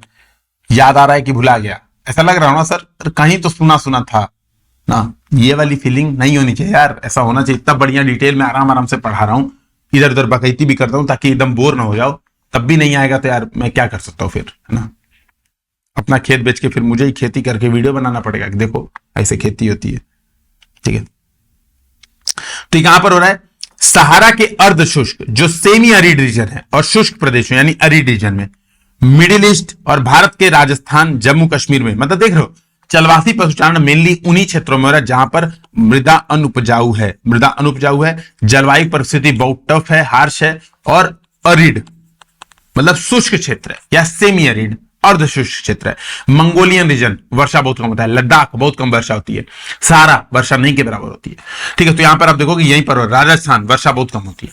तो यहां पर देखोगे पानी के लिए एक स्थान से दूसरे स्थान पर घूमते हैं, है ना, क्योंकि जलवायु बाधाएं बहुत ज्यादा हैं। तो यहां पर भेड़ बकरी ये सब पालते हैं, दूध ऊन मांस ये उपलब्ध कराते हैं। तो ये आपको दिख रहा होगा क्या हो रहा है। हमने सब्सिस्टेंस फार्मिंग के 3 प्रकार देख लिए। अब हम आते हैं वाणिज्यिक कृषि। वाणिज्यिक कृषि मतलब कमर्शियल फार्मिंग। अब कमर्शियल फार्मिंग में भी कई तरह की फार्मिंग होती है। ठीक है, तो यहां पर देखेंगे कमर्शियल फार्मिंग का उद्देश्य क्या है। देखो सब्सिस्टेंस फार्मिंग का उद्देश्य क्या था? निर्वाह करना, हमारा काम चल जाए, जो डेली रिक्वायरमेंट है वो पूरी हो जाए, ये उद्देश्य था सब्सिस्टेंस फार्मिंग का। लेकिन वाणिज्यिक कृषि कमर्शियल फार्मिंग का क्या उद्देश्य है? इनका उद्देश्य है पैसा कमाना, रुपया कमाना। फसल उत्पादन और पशुपालन बाजार में विक्रय हेतु किया जाता है। तो यहां पर उद्देश्य था पैसा कमाना, मार्केट में बेचना। तो इसमें क्या करेंगे? बहुत टेक्नोलॉजी यूज करेंगे, बहुत बड़े एरिया होंगे और बहुत ही इन्वेस्टमेंट, हैवी इन्वेस्टमेंट करेंगे, है ना। देखोगे खेत में, अमेरिका किसी खेत में जाओगे ना, खेतों में क्या करते हैं सब? फूड प्रोसेसिंग इंडस्ट्री, आलू कटा और चिप्स वहीं पर बन गया, खेतों में सारा काम हो जाता है। ठीक है, अमेरिका में। इंडिया में खेत किस लिए उपयोग करते हैं? सारा काम करने के लिए। इंडिया में खेत का अलग उपयोग है, वहां पे खेतों का अलग उपयोग है। ठीक है, तो ये बात आप इसको समझिएगा। अब क्या है, यहां पर भी कई तरह के कृषि होती है। वाणिज्यिक कृषि यानी जिसका उद्देश्य सामान बेचना है, उस कृषि के भी कई प्रकार हैं। कौन कौन से प्रकार हैं? वाणिज्यिक अनाज कृषि मतलब कॉमर्शियल ग्रेन फार्मिंग, लिखा है यहां पर। तो कौन कौन से फार्मिंग के तरीके यहां पर होते हैं? Commercial grain farming, mixed farming और प्लांटेशन एग्रीकल्चर, मतलब वाणिज्यिक अनाज कृषि, मिश्रित कृषि और रोपण कृषि शामिल है। वाणिज्यिक अनाज कृषि में क्या बेचेंगे? अनाज बेचेंगे। मिश्रित कृषि में क्या बेचेंगे? मिश्रण। किस चीज का मिश्रण? अनाज और पशु दोनों का मिश्रण। रोपण कृषि में क्या करेंगे? रोपण फसलें बेचेंगे, जैसे केला, है ना, तो रोपण फसलें बेचेंगे, कॉफी, ये सब करेंगे। अब आते हैं पहले ग्रेन फार्मिंग में। तो यहां पर आप देखोगे गन्ने की रोपण कृषि ये बगल में दिखा रहा है। अभी हम क्वेश्चन देखेंगे यूपी, पहले एक बार क्वेश्चन ही देख लेते हैं, ज्यादा अच्छा रहेगा, है ना। क्वेश्चन पहले देख लेते हैं, फिर हम पढ़ेंगे चैप्टर ना, तो और आप रिकॉल कर पाओगे। तो कह रहा है ये 2021 में आया था क्वेश्चन, निम्नलिखित में से कौन सी फसल न्यूनतम जल दक्ष है, लीस्ट वाटर एफिशिएंट फसल है, कौन सी फसल यूपीएससी में क्वेश्चन आया था। तो सूरजमुखी, अरहर, बाजरा, गन्ना, ठीक है। तो सबसे ज्यादा water efficient, list water efficient कौन है, सबसे खराब जल का उपयोग कौन करता है, गन्ना, बहुत दुरुपयोग करता है। लीस्ट वाटर एफिशिएंट मतलब जल बहुत ज्यादा चाहिए, इसके उत्पादन के लिए जल बहुत ज्यादा चाहिए। बाजरे के उत्पादन के लिए जल चाहिए नहीं, बहुत कम चाहिए, मोटे अनाज है। सूरजमुखी के लिए लिमिटेड, अरहर के लिए लिमिटेड, शुष्क क्षेत्रों में, ये सब क्या होता है, शुष्क क्षेत्रों में होते हैं। लेकिन गन्ना आर्द्र क्षेत्रों में ही हो पाएगा भाई, उसको पानी चाहिए और पानी बहुत ज्यादा दुरुपयोग करता है, इसलिए कहते हैं लीस्ट वाटर एफिशिएंट। यही बात है, देखो यहां पर किला, उसके बाद समझाए, है ना। गन्ना उत्पादन के लिए इतना सेमी वार्षिक वर्षा चाहिए होता है, करीब 210 लीटर पानी खर्च होता है। वहीं सूरजमुखी में 7 से 9 लीटर, है ना। देखो ये बात आपको ये दिख रहा होगा। न्यूनतम जल दक्ष कौन है, जो वाटर का बहुत ज्यादा दुरुपयोग करता है, वो होगा न्यूनतम जल दक्ष, ठीक है। इसको अब देखते हैं हम लोग। पहले हम लोग बात करते हैं वाणिज्यिक अनाज कृषि, कॉमर्शियल ग्रेन फार्मिंग। इसका उद्देश्य क्या होता है, वाणिज्यिक बेचने के लिए गेहूं और मक्का मेनली, कौन से रीजन में, स्टेपी रीजन में, मेनली स्टेपी रीजन में गेहूं मक्का सर्वाधिक यहां पर उगाई जाने वाली फसलें हैं, ठीक है। तो क्या लिखा है, उत्तर अमेरिका, यूरोप, एशिया के शीतोष्ण घास के मैदान, शीतोष्ण घास के मैदान, शीतोष्ण घास के मैदान कौन से होते थे, इसका इंग्लिश कहते थे temperate grassland of north America, Europe and Asia, जिसको हम लोग यूरोप में क्या कहते थे, स्टेपी, अमेरिका में कहते थे प्रेयरी, याद है कि भूल गया, स्टेपी कहते थे यूरोप में, अमेरिका में कहते थे प्रेयरी।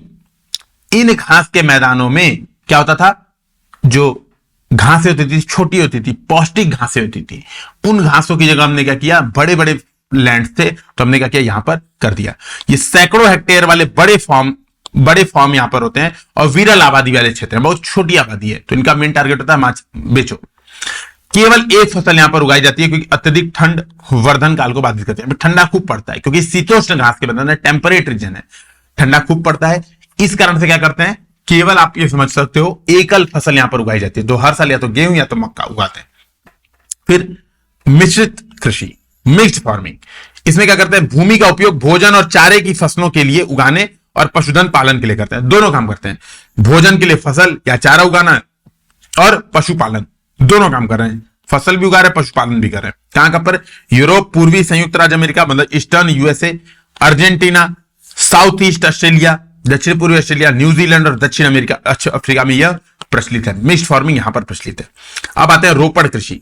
रोपण कृषि मतलब आपका हो जाएगा, है ना, प्लांटेशन एग्रीकल्चर। ये क्या है, ये भी टाइप ऑफ कॉमर्शियल एग्रीकल्चर है, ठीक है। इसका उद्देश्य क्या है, चाय, कहवा, काजू, रबड़, केला, कपास की एकल फसल यहां पर उगाई जाती है। तो सिंगल क्रॉप उगाया जाता है, इन फसलों का सिंगल क्रॉप उगाया जाता है, ठीक है। इसमें बृहद पैमाने पर श्रम और पूंजी की आवश्यकता होती है, यह दिमाग में रखना है कि बृहद पैमाने पर श्रम और पूंजी की आवश्यकता होगी, बहुत पैसा और लेबर फोर्स भी चाहिए, क्योंकि प्लांट है। अब चाय बन गया तो चाय के बागान में आप देखोगे वो चायवा बीनना पड़ता है, तोड़ना पड़ता है, तो यहाँ पे मशीन से काम नहीं हो पाता है, बहुत ज्यादा श्रम चाहिए होता है, ठीक है, श्रम चाहिए होता है और पैसा, खूब पैसा इन्वेस्टमेंट चाहिए होता है, ठीक है। उत्पाद का प्रसंस्करण खेतों पर या निकट कारखानों में किया जाता है। तो कई बार क्या होता है, चाय के बागान के बगल में ही टाटा टी गोल्ड का फैक्ट्री है, वहीं पे टाटा टी बना दिया, है ना। कृषि परिवहन जाल के विकास की अनिवार्यता होती है, क्योंकि रोपण कृषि है तो हमें प्रॉपर डिस्ट्रीब्यूशन नेटवर्क चाहिए, ट्रांसपोर्टेशन नेटवर्क चाहिए, ठीक है। जहां पर होता है उष्ण कटिबंधीय प्रदेशों में यह होता है, मलेशिया में रबड़, ब्राजील में कहवा, भारत और श्रीलंका में चाय। तो ये क्या, मलेशिया में रबड़ की भी कृषि हो रही है, ब्राजील में कहवा हो रहा है और श्रीलंका में चाय, इसके कुछ एग्जांपल्स हैं, ठीक है। तो ये दिख रहा होगा, है ना। तो हमने देखा कॉमर्शियल फार्मिंग और हमने देखा सब्सिस्टेंस फार्मिंग, यानी हमने अब तक क्या देख लिया, वाणिज्यिक कृषि और निर्वाह कृषि, और इनके अलग अलग 3-6 प्रकार हमने देख लिए। अब हम बात करेंगे मुख्य फसलों की। ये प्री के लिए बहुत इंपॉर्टेंट है और इसमें याद ही करना है और कुछ समझने जैसा नहीं है। मुख्य फसलें बेसिकली चावल, गेहूं, मिलेट, ये 3 हो गई, मक्का 4, कपास 5, पटसन 6, कॉफी 7, चाय 8।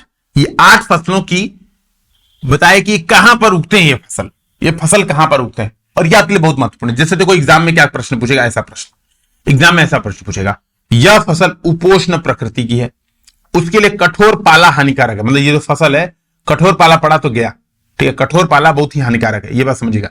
तो कठोर पाला पड़ा तो गया। विकास के लिए उसे कम से कम 210 पाला रहित दिवसों, तो 210 पाला रहित दिवसों की आवश्यकता है। 50 से 100 सेंटीमीटर वर्षा की आवश्यकता पड़ती है। हल्की सुअपवाहित मृदा जिसमें नमी धारण करने की क्षमता है, नमी धारण कर पा रहा है। तो कौन सा फसल है ये फसल कौन सी है? तो इसका सही आंसर रहेगा ए मतलब कपास, ठीक है। तो देखो उपोष्ण प्रकृति की है ना, उपोष्ण मतलब टेम्परेट नेचर की है। पाला पड़ गया, फ्रॉस्ट पड़ गया तो गया काम से। तो आप कहोगे सर फ्रॉस्ट तो चाय में भी पड़ गया, तो ये भी गया काम से। तो अभी गन्ना तो नहीं, गन्ना क्योंकि गन्ना क्या है, गन्ने को पानी खूब चाहिए, 50-100 सेंटीमीटर नहीं। अभी हमने देखा गन्ने के उत्पादन के 75 से 100 सेंटीमीटर, बहुत ज्यादा पानी चाहिए। हाँ, नमी धारण करने वाली जलवायु नहीं चाहिए। हाँ, ये बात हो गई। जूट के लिए बहुत पानी चाहिए, लेकिन चाय और इसके लिए सेम चीज लिख रहा है। सुअपवाहित मृदा ये भी चाय के लिए और कपास के लिए, दोनों के लिए सही है। लेकिन एक बात कह रहा है नमी धारण करने की क्षमता वाली मृदा, नमी धारण हो जाए जिस मृदा में, तो वो कहां पर होता है? कपास की काली मिट्टी जिसको रेगुर कहते हैं, उसमें कौन सी क्षमता होती है? नमी धारण करने की क्षमता। तो इसका सही आंसर हो जाएगा कपास। अभी हम देखते हैं यहां पर किस तरह से इस चीज को समझा। एग्जैक्ट यही चीज एग्जैक्ट यहां पर एनसीईआरटी में दिया होता है। ये यूपीएससी का, ये भी 2021 या 2020 का ये प्रश्न है, ठीक है। जिस साल मैंने दिया था उस साल ये प्रश्न आया था। मैंने तो कई साल दिया है पेपर, तो अभी मुझे याद नहीं है। 18 से 20 के बीच में कमेंट सेक्शन में आप बताइएगा किस साल का ये क्वेश्चन है, ठीक है। क्या आपकी जिम्मेदारी है कमेंट सेक्शन में बताना आप, ठीक है। हम लोग इसको पढ़ते हैं एक एक करके, ठीक है, एक एक करके याद रखते हैं। तो देखिए, है ना, यहां पर हम देखते हैं चावल। पहले हम चावल के बारे में देखते हैं। चावल, तो चावल देखेंगे ये क्या है? उष्णकटिबंध और उपोष्ण दोनों में, मतलब टेम्परेट और ट्रॉपिकल दोनों रीजन में ये मेन खाने की फसल है, ठीक है। तो main staple diet of the tropical and सब ट्रॉपिकल रीजन्स, तो ये बात क्लियर दिखाई कि ये मेन डाइट है। राइस नीड्स हाई टेम्परेचर, इसको क्या चाहिए? उच्च तापमान, अधिक आर्द्रता, ठीक है, हाई ह्यूमिडिटी एंड रेनफॉल चाहिए, बारिश चाहिए। यह फसल चीका युक्त जलोढ़ मृदा जिसमें जल रोकने की क्षमता हो में सर्वोत्तम ढंग से बढ़ती है। तो कहां पर? It grow best in alluvial Chica युक्त क्लेई सॉयल। तो जलोढ़ मृदा, चीका युक्त जलोढ़ मृदा में सर्वोत्तम ढंग से बढ़ती है, ठीक है, सर्वोत्तम ढंग से बढ़ती है। तो मान लो स्टेटमेंट ऐसा दे सकता है ना, समझ रहे हैं? ये बात क्लियर हो रही है? स्टेटमेंट ये भी तो दे सकता है कि ये फसल ऐसी ऐसी है जो कि चीका युक्त जलोढ़ मृदा में होती है, नमी धारण करने वाली मृदा, जहां पर वर्षा खूब हो, उच्च तापमान हो, वो यहां पर ये फसल उगती है। तो क्या आंसर मारोगे? चावल, ठीक है, चावल दिख रहा है। चीन चावल उत्पादन में अग्रणी है, फिर भारत, जापान, श्रीलंका है। तो चीन सर्वाधिक चावल उत्पादकता है, ये आप दिमाग में रखिएगा। अब सेकंड आते हैं गेहूं, ठीक है, गेहूं। तो ऐसा स्टेटमेंट आपको पूरा दे सकता है, पूरा पैराग्राफ ही दे दे कि अनुकूल जलवायु दशाओं में यहां पर पश्चिम बंगाल में क्या नाम होता है? अमन, औस और बोरो, ये तीन होती है, अमन, औस और बोरो, तीन फसलें उगाई जाती हैं, ठीक है, अमन, औस और बोरो पश्चिम बंगाल। और बांग्लादेश में 2 से 3 फसलें उगाई जाती हैं क्योंकि अनुकूल जलवायु दशाएं हैं, आर्द्रता, तापमान हमेशा रहता है। अब बात हम करते हैं गेहूं की। तो चावल के लिए हाई टेम्परेचर और हाई ह्यूमिडिटी और हाई वर्षा चाहिए था। अब हम देखते हैं गेहूं की। तो गेहूं देखेंगे, गेहूं खासतौर पे शीतोष्ण क्षेत्र की फसल है, शीतोष्ण क्षेत्र, टेम्परेट रीजन, जहां पर क्या होता है? ठंडी भी ठीक ठाक पड़ती है, ठंडा मौसम। भारत में भी गेहूं रबी की फसल है, ठंडी के मौसम में बोई जाती है, ठीक है। गेहूं सही बोल लो ना, ठंडी के मौसम में काटी जाती है, सही तो बोल लो, रबी की फसल है गेहूं। देख लेते हैं एक बार। अब आप लोग कह रहे तो नहीं तो फिर कहोगे सर गलत सलत बता दिए, मैं चेक कर लेता हूं। अभी इंटरनेट बंद किया हुआ है, ये बहुत कंफ्यूजिंग कराता है, लेकिन दिमाग में रहना है। रबी क्रॉप्स में हो जाएगा आपका, है ना, barley, banana, lady finger, tomato, onion, wheat. तो रबी क्रॉप्स हो गया व्हीट, बिल्कुल सही है ना। तो दिसंबर में, है ना, इसको बोया जाता होगा मेरे हिसाब से, नवंबर में बोया जाता होगा, नवंबर दिसंबर में, क्योंकि अभी तो चावल की खेती मैंने देखी थी, तो इसीलिए मेरे दिमाग में थोड़ा सा लोड आया था। नवंबर दिसंबर में इसको बोया जाता है गेहूं को। गेहूं के वर्धन काल में आप देखेंगे यहां पर क्लियर बताया, भारत में शीत ऋतु में, नीचे में लिखा है भाई, मैं भी झुट्ठम दिमाग खराब कर रहा हूं, भारत में शीत ऋतु में उगाया जाता है। जैसे यार ये फसल वाला ना थोड़ा मेरे दिमाग में घनचक्कर बहुत चलता है, फसल वाला भी बहुत ज्यादा दिमाग में घनचक्कर चलता है और कंफ्यूजिंग है, इसमें नो डाउट। तो चूंकि आपको पढ़ाना है तो मैं कॉन्फिडेंस से गलत नहीं पढ़ा सकता, इस वजह से एक बार चेक कर लेता हूं कि ऐसा ना हो कि गलत पढ़ा के आगे बढ़ जाऊं।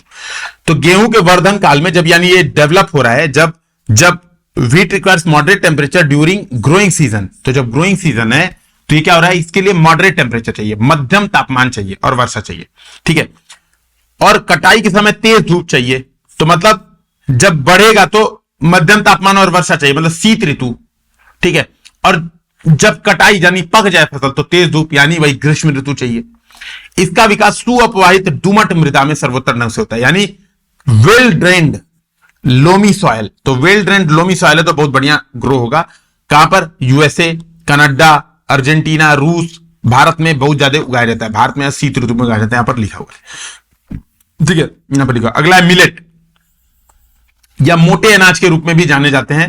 कम उपजाऊ तथा बलुई मृदा में उगाई जा सकती है, ठीक है। तो कम उपजाऊ, लो फर्टाइल, है ना, लेस फर्टाइल सॉइल में, और बलुई मृदा सैंडी सॉइल, सैंडी सॉइल में उगाई जाती है। ये ऐसी फसल है जिसे कम वर्षा और उच्च से मध्यम तापमान, पर्याप्त सूर्य प्रकाश की आवश्यकता होती है। तो ये ऐसी फसल है मिलेट्स की कम वर्षा चाहिए इसको और उच्च तापमान चाहिए, सूर्य प्रकाश खूब चाहिए। तो कौन कौन से हैं इसमें, ज्वार, बाजरा, रागी। ज्वार, बाजरा, रागी आप देखोगे 3 मेजर फसलें हैं, कौन सी, मिलेट्स। तो मिलेट्स में ज्वार, बाजरा और हो गया रागी, ठीक है, रागी। ये 3 फसलें आपको मिलेट्स की दिखेंगी भारत में मेजर, और बहुत सारी फसलें, ठीक है, जो कि क्या करते हैं, इनको चाहिए हाई टेम्परेचर, धूप चाहिए, बारिश नहीं चाहिए, सैंडी सॉइल होगा तो भी काम चलेगा। तो रेगिस्तानी के क्षेत्र में ये काफी उगाए जाएंगे, ठीक है। तो नाइजीरिया, चीन, नाइजर इसके मेजर उत्पादक हैं। फिर आते हैं हम लोग मक्का, मेज, टेबल वाला मेज नहीं, मेज। देखो मक्के की कृषि सब हाथों हाथ टूट रहे हैं, मैंने देखा था आजकल मशीन आ गई, डायरेक्ट उसको छील लेता है मक्का को। इसके लिए क्या चाहिए, मध्यम तापमान, मिड टेम्परेचर, ठीक है, मॉडरेट टेम्परेचर, वर्षा और अधिक धूप की आवश्यकता है। तो वर्षा भी चाहिए और धूप भी इसको चाहिए। इसे सुअपवाहित उपजाऊ मृदा की आवश्यकता होती है, भैया ये फर्टाइल सॉइल में चाहिए। उत्तर अमेरिका, भारत, मैक्सिको, यहां पर उगाया जाता है। समझिएगा मेरी बात, मैं ये क्यों कह रहा हूं, ये स्टेटमेंट्स दे सकते हैं, ये स्टेटमेंट्स दिमाग में रखना है कि मक्के के लिए कैसा चाहिए, मध्यम तापमान, वर्षा और अधिक धूप चाहिए, सुअपवाहित उपजाऊ मृदा चाहिए। ये मक्के की विशेषता है। कपास, कपास के लिए देखिए उच्च तापमान, हल्की वर्षा, 200 से 210 पाला रहित दिन, तेज चमकीली धूप चाहिए। यह काली और जड़ोल मृदा में सर्वाधिक उगती है, ठीक है। इसी तरह का तो स्टेटमेंट दिया, देखो उपोष्ण प्रकृति है, कठोर पाला हानिकारक है, तो वही तो लिखा है 210 पाला रहित दिन। देखिए कपास में क्या लिखा है, 210 पाला रहित दिन एग्जैक्ट, है ना। यही चीज समझनी है हमें, यहीं से हम क्वेश्चन करते हैं, ऐसे ही क्वेश्चन हमारे सॉल्व होते हैं एग्जाम्स में, ठीक है। क्या बोला है, चीन, यूएसए, भारत अग्रणी उत्पादक हैं और सूती वस्त्र उद्योग के लिए क्या है, इंपॉर्टेंट रॉ मटेरियल है, ठीक है। तो ये इंपॉर्टेंट रॉ मटेरियल है। फिर आते हैं हम लोग पटसन, ठीक है, पटसन मतलब जूट होता है, जूट। इसको हम लोग कहते हैं गोल्डन फाइबर, इसको गोल्डन फाइबर भी कहते हैं, सुनहरे कलर का होता है, इसे गोल्डन फाइबर भी कहते हैं। जलोढ़ मृदा चाहिए, loamy soil, sorry alluvial soil, alluvial soil चाहिए, रोमी नहीं सॉरी, अलुवियल सॉइल चाहिए। हाई टेम्परेचर चाहिए, उच्च तापमान और हैवी रेनफॉल। तो भारत के जो बांग्लादेश के पास का क्षेत्र है, पश्चिम बंगाल का क्षेत्र, वहां पर यह उगता है, क्योंकि यहां पर क्या चाहिए, उच्च तापमान, भारी वर्षा और आर्द्र जलवायु, ह्यूमिड जलवायु चाहिए। भारत और बांग्लादेश अग्रणी उत्पादक हैं, ये दिमाग में रखिएगा। अगला है कॉफी, तो गर्म और आर्द्र जलवायु चाहिए इसके लिए, है ना। तो गर्म यानी हॉट टेम्परेचर और humid, hot and humid temperature चाहिए। सुअपवाहित दोमट मृदा चाहिए, वेल ड्रेन्ड लोमी सॉइल चाहिए। दोमट मृदा, लोमी मतलब दोमट, है ना, लोमी मतलब दोमट, दोमट मृदा चाहिए। और जलोढ़ मतलब अलुवियल, ठीक है, जलोढ़ मतलब अलुवियल, और लोमी मतलब दोमट मृदा चाहिए। पर्वतीय ढाल चाहिए, इसके लिए बढ़िया होती है पर्वतीय ढाल। ब्राजील, कोलंबिया और भारत, सऊदी अरब में भी कॉफी उगाई जाती है। तो ब्राजील, कोलंबिया, भारत ये सब मेजर प्रोड्यूसिंग है कॉफी के, ठीक है, ये आपको दिखेगा। अब कॉफी के बारे में बताया, ठीक है, कॉफी के बारे में बताया, छोड़िए इसको, मुझे जरूरत नहीं है नहीं जानने के लिए। अगला है चाय।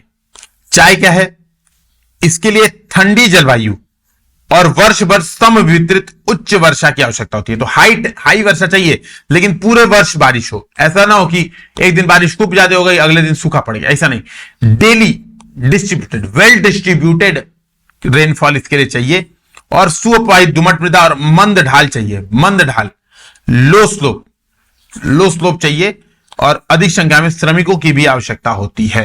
तो ये विशेषताएं आप देख पाओगे, ये फसलों की विशेषताएं हैं। ठीक है, ये फसलों की विशेषताएं, भारत का फॉर्म और अमेरिका का फॉर्म यहां पर बताया, बस बात खत्म, मैंने ये सब बता दिया था। अब कृषि का विकास, अब कह रहा है कृषि का विकास, तो कृषि का विकास कैसे होगा, तो मैंने बताया है ना, मैंने ये बात ऑलरेडी समझाया कि हमारी बात समझिएगा, कृषि में ह्यूमन फैक्टर जितना इवॉल्व करते जाएंगे, नेचुरल फैक्टर तो फिक्स है, ह्यूमन फैक्टर जितना इन्वॉल्व करते जाएंगे उसको हम बोलेंगे कृषि का विकास।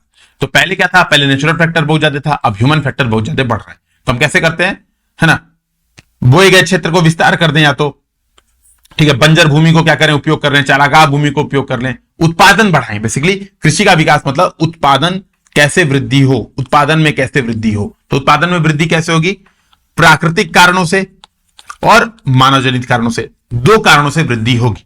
प्राकृतिक कारण कौन कौन से, लैंड, तो लैंड बढ़ा दीजिए, जल की उपलब्धता सुनिश्चित करिए, तो बोए गए क्षेत्र में विस्तार करके बोई जाने वाली फसलों की संख्या बढ़ा दीजिए, पहले एक फसल बोते थे अब दो फसल बोइए। ठीक है, सिंचाई सुविधाओं में सुधार करिए, उर्वरक और उच्च बीज देने वाले आगमों का प्रयोग करिए, जिससे क्या हो, उत्पादन बढ़ जाए। ठीक है, दूसरा क्या हो सकता है, एग्रीकल्चर का मशीनीकरण कीजिए, साइंस एंड टेक्नोलॉजी अपनाइए, है ना, साइंस टेक्नोलॉजी अपनाइए, अलग अलग टेक्निक यूज करिए। ठीक है, प्रिसीजन फार्मिंग करिए, जीरो बजट नेचुरल फार्मिंग करिए, और आप इसको बढ़ावा दीजिए। ठीक है, तो आपको ये दिख रहा होगा, है ना, ये बात क्लियर दिख रहा होगा। तो उद्देश्य क्या है, जो कृषि का डेवलपमेंट है उसका मेन उद्देश्य क्या है, मेन टारगेट क्या है, खाद्य सुरक्षा को बढ़ावा देना, फूड सिक्योरिटी मेजर उद्देश्य है। अब यहां पर देखिए एक बार फूड सिक्योरिटी के बारे में बताया कि फूड सिक्योरिटी किसको हम लोग कहते हैं।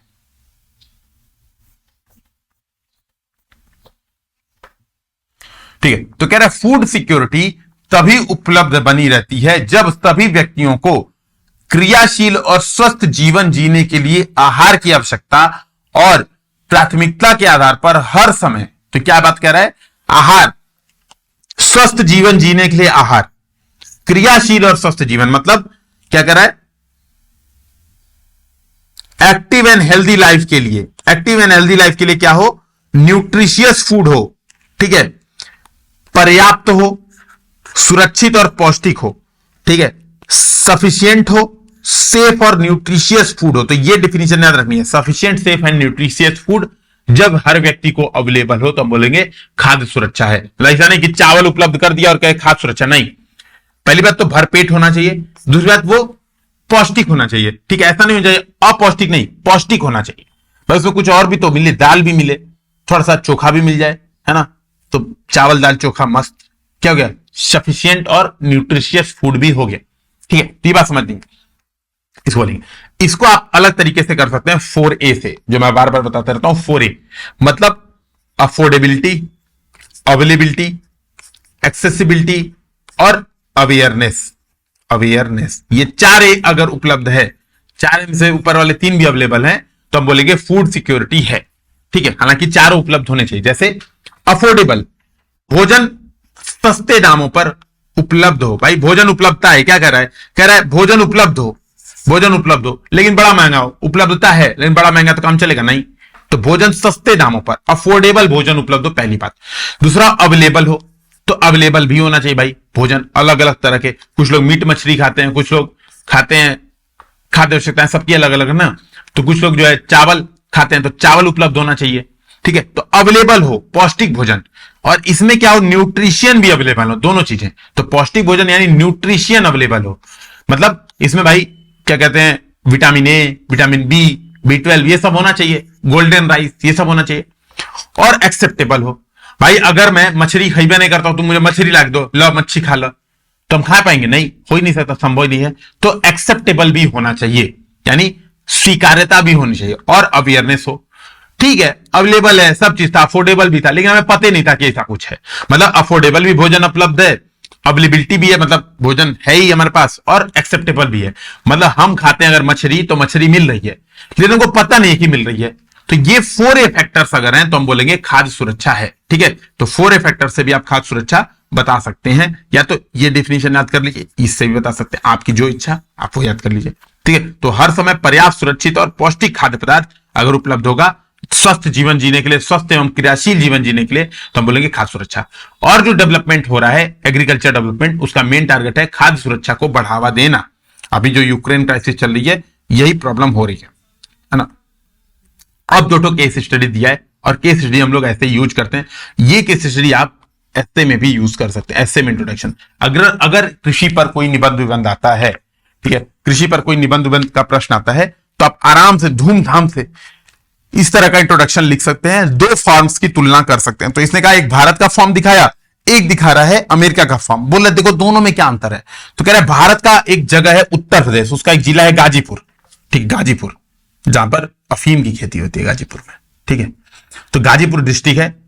आदिलाबाद में एक छोटा सा गांव है, मुन्ना लाल एक कृषक हैं, उनके पास 1.5 हेक्टेयर का एक फार्म। देखो 1.5 हेक्टेयर बहुत छोटा फार्म है ना, एवरेज प्लस है, हालांकि बाद में एवरेज अभी कितना है 1.08 हेक्टेयर है, यही तो 1.08 हेक्टेयर है, इतना ही तो एवरेज फार्मिंग है।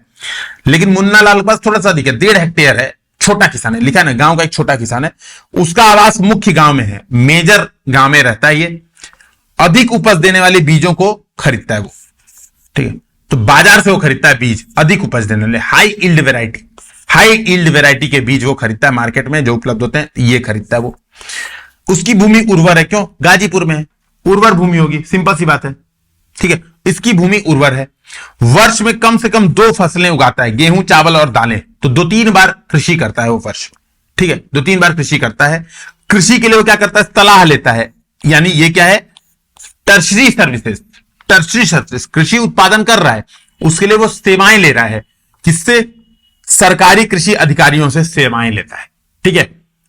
अपने खेत की जुताई के लिए वो ट्रैक्टर भी ले लेता है भाड़े पर, तो भाड़े पर सारा काम चला है, मतलब किसी तरह से निर्वाह कृषि कर रहा है। देख रहे हो, इसका मेन टारगेट क्या है कि अपना काम हो जाए भाई, निर्वाह कृषि हो जाए, है ना। कहीं कहीं पर वो परंपरागत विधि भी उसके एरिया में होते हैं, बैल, देखो बैल से जुताई, है ना, बैल से भी जुताई होती है, मशीन से नहीं, कहीं बैल से भी जुताई होती है, ठीक है। तो ये दिख रहा होगा। तो कुल चीज मिला जुला के जो बताया कि इसके पास 2 भैंस और कुछ मुर्गियां हैं, है ना। तो कृषि के साथ साथ ये क्या कर रहा है, पशुपालन भी कर रहा है, कृषि के साथ पशुपालन भी कर रहा है, जिसका मेन टारगेट क्या है, निर्वाह होना। भैया बैल रही, मतलब भैंस रहेगी, तो भैंस क्या करेगी, दूध देगी, और दूध देगी तो हमारे खाद्य सुरक्षा निर्वाह हो पाएगा, थोड़ा बेच देंगे तो कुछ पैसा आ जाएगा, ठीक है। यह सहकारी समिति का सदस्य है, जहां पर क्या होता है, न केवल वो दूध बेच पाता है, अपना सहकारी समिति यानी कोऑपरेटिव सोसाइटी में न केवल दूध बेच पाता है, बल्कि वहां पर उसको सलाह भी मिलती है कि कौन सा चारा यूज करो, कौन सा पशुधन यूज करो, पशुधन का स्वास्थ्य कैसा अच्छा रखो, है ना, कृत्रिम गर्भाधान, ये सब सलाह मिलती है। तो बोला भारत में सहकारी समितियां भी क्या करती हैं, ये सब काम करती हैं, ठीक है। तो केस स्टडी देखो कितना डिटेल में समझा रहा है कि इसके पूरा जीवन यापन बता दिया कि किसान का कैसे जीवन यापन चल रहा है, सारा बता दिया, ठीक है। हाल के वर्षों में सरकार ने भंडारण की सुविधाओं के विकास के लिए भी कुछ कदम उठाए हैं, ठीक है। तो ये बात समझिएगा। कह रहा है कि देखो, कह रहा है कि यार सब चीज अच्छा था ना, सब चीज अच्छा था, है ना, और उत्पादन ज्यादा होता था तो अपने उत्पादों को मंडी में बेचता था।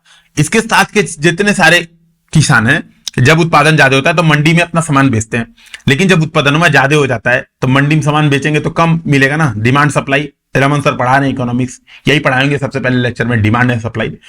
तो डिमांड कम है, सप्लाई बहुत ज्यादा है, तो प्राइस घट जाएगा, तो बेचारा रख पाता नहीं, और सस्ते दाम पे, औने पौने दाम पर, लिखा है ना, उत्पादों को बेचने पर क्या होता है, मजबूर होता है।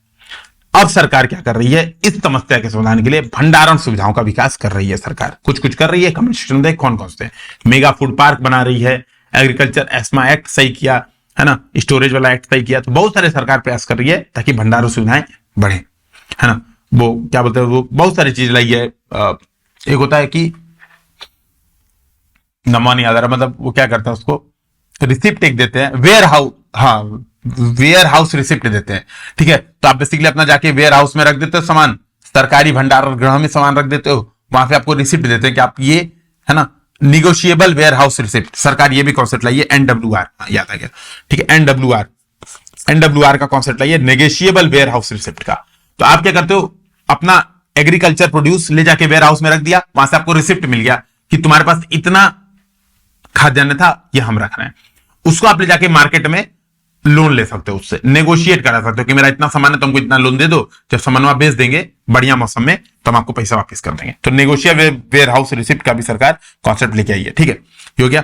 अब हम बात करते हैं एक बार यूएसए के एक फॉर्म की बात करते हैं, यूएसए का एक फॉर्म, ठीक है, तो यूएसए का एक फार्म बता रहा है औसत आकार भारतीय फार्म की तुलना में बहुत बड़ा है, इसका मतलब बहुत बड़ा है, 250 हेक्टेयर। देखो 250 कहां, इस ससुरे के पास 1.5 हेक्टेयर था, 1.5, और एक लगे बाद 250 हेक्टेयर।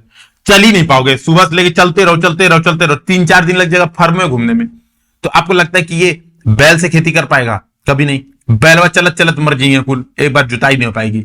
तो इसको चाहिए ट्रक, इसको बीज छिड़कना है ना, और खुद लगे बीज छिड़कने, तो चलते चलते बीज बन जाएगा खुदे, और बीज नहीं छिड़का पाएगा। 1000 लोगों को रख देगा तो भी नहीं बीज छिड़का पाएगा। तो ई क्या करता है, ई ड्रोन से छिड़काव करता है, हवाई जहाज से छिड़काव करता है। देखो दिख रहा है, कीटनाशक छिड़काव कैसे कर रहा है, ड्रोन से, हवाई जहाज से छिड़काव कर रहा है ना। बड़ी बड़ी मशीन लगा रखा है यहीं पे, भाई 250 हेक्टेयर का है, तो मैं क्या 2 हेक्टेयर में यहीं पे मशीन लगा दिया, तो जितना फसल है कहीं लेके नहीं जाता है, यहीं पे प्रोसेसिंग कर देता है तुरंत के तुरंत। तो ये है यूएसए का एक फॉर्म। सैटेलाइट से इसका जुड़ा हुआ है, इसका जो लैपटॉप कंप्यूटर सैटेलाइट से जुड़ा हुआ है, बताता है आज मौसम खराब होने वाला है, आज मौसम सही होने वाला है, आज बारिश होगी। तो जब पता चलता है बारिश होगी तो क्या करता है, उस दिन पानी नहीं डालता है, जब पता चलता बारिश नहीं होगी तो उस दिन पानी डाल देता है। तो देखो बहुत टेक्नोलॉजी, हाई टेक्नोलॉजी यूज कर रहा है वो। मक्का तब उगाता है जब वो आश्वस्त हो, जब उसके दिमाग में एकदम क्लियर हो भाई कि मृदा और जल पूरा कर देंगे इसकी आवश्यकता को, तभी मक्का उठाता है ना। मृदा के नमूनों को वो क्या करता है, प्रयोगशाला में भेजता है, लेबोरेटरी में भेजता है, सैंपल ऑफ सॉइल, कि पता चले कि इसमें न्यूट्रिशन है कि नहीं, इसमें पोषक तत्व उपलब्ध है कि नहीं, ये बात पता करने के लिए क्या करता है, मृदा को भेजता है प्रयोगशाला में। ठीक है, तो ये वैज्ञानिक बहुत ही साइंटिफिक कृषि करता है, ट्रैक्टर, बीज बोने की मशीन, ये सब करता है। ठीक है, और इससे वो क्या करता है आप देखोगे, है ना, अनाज स्वचालित अन्न भंडार में संचित किया जाता है, मतलब कुछ नहीं करना है, अपने आप सारा एक जगह जाके बड़ा बड़ा वेयर हाउस बनाया, वहीं जाके सब भंडारण हो गया। ठीक है, और या तो बेच देते हैं। तो ये व्यवसाय की तरह काम करता है, न कि भारत की तरह खेतिहर किसान की तरह। तो ये एक अपने आप में बिजनेसमैन है, ये इसको बोलते हैं हम लोग सूटकेस फार्मिंग, सूटकेस फार्मर भी कहते हैं। तो अपने आप में ये बात समझिएगा।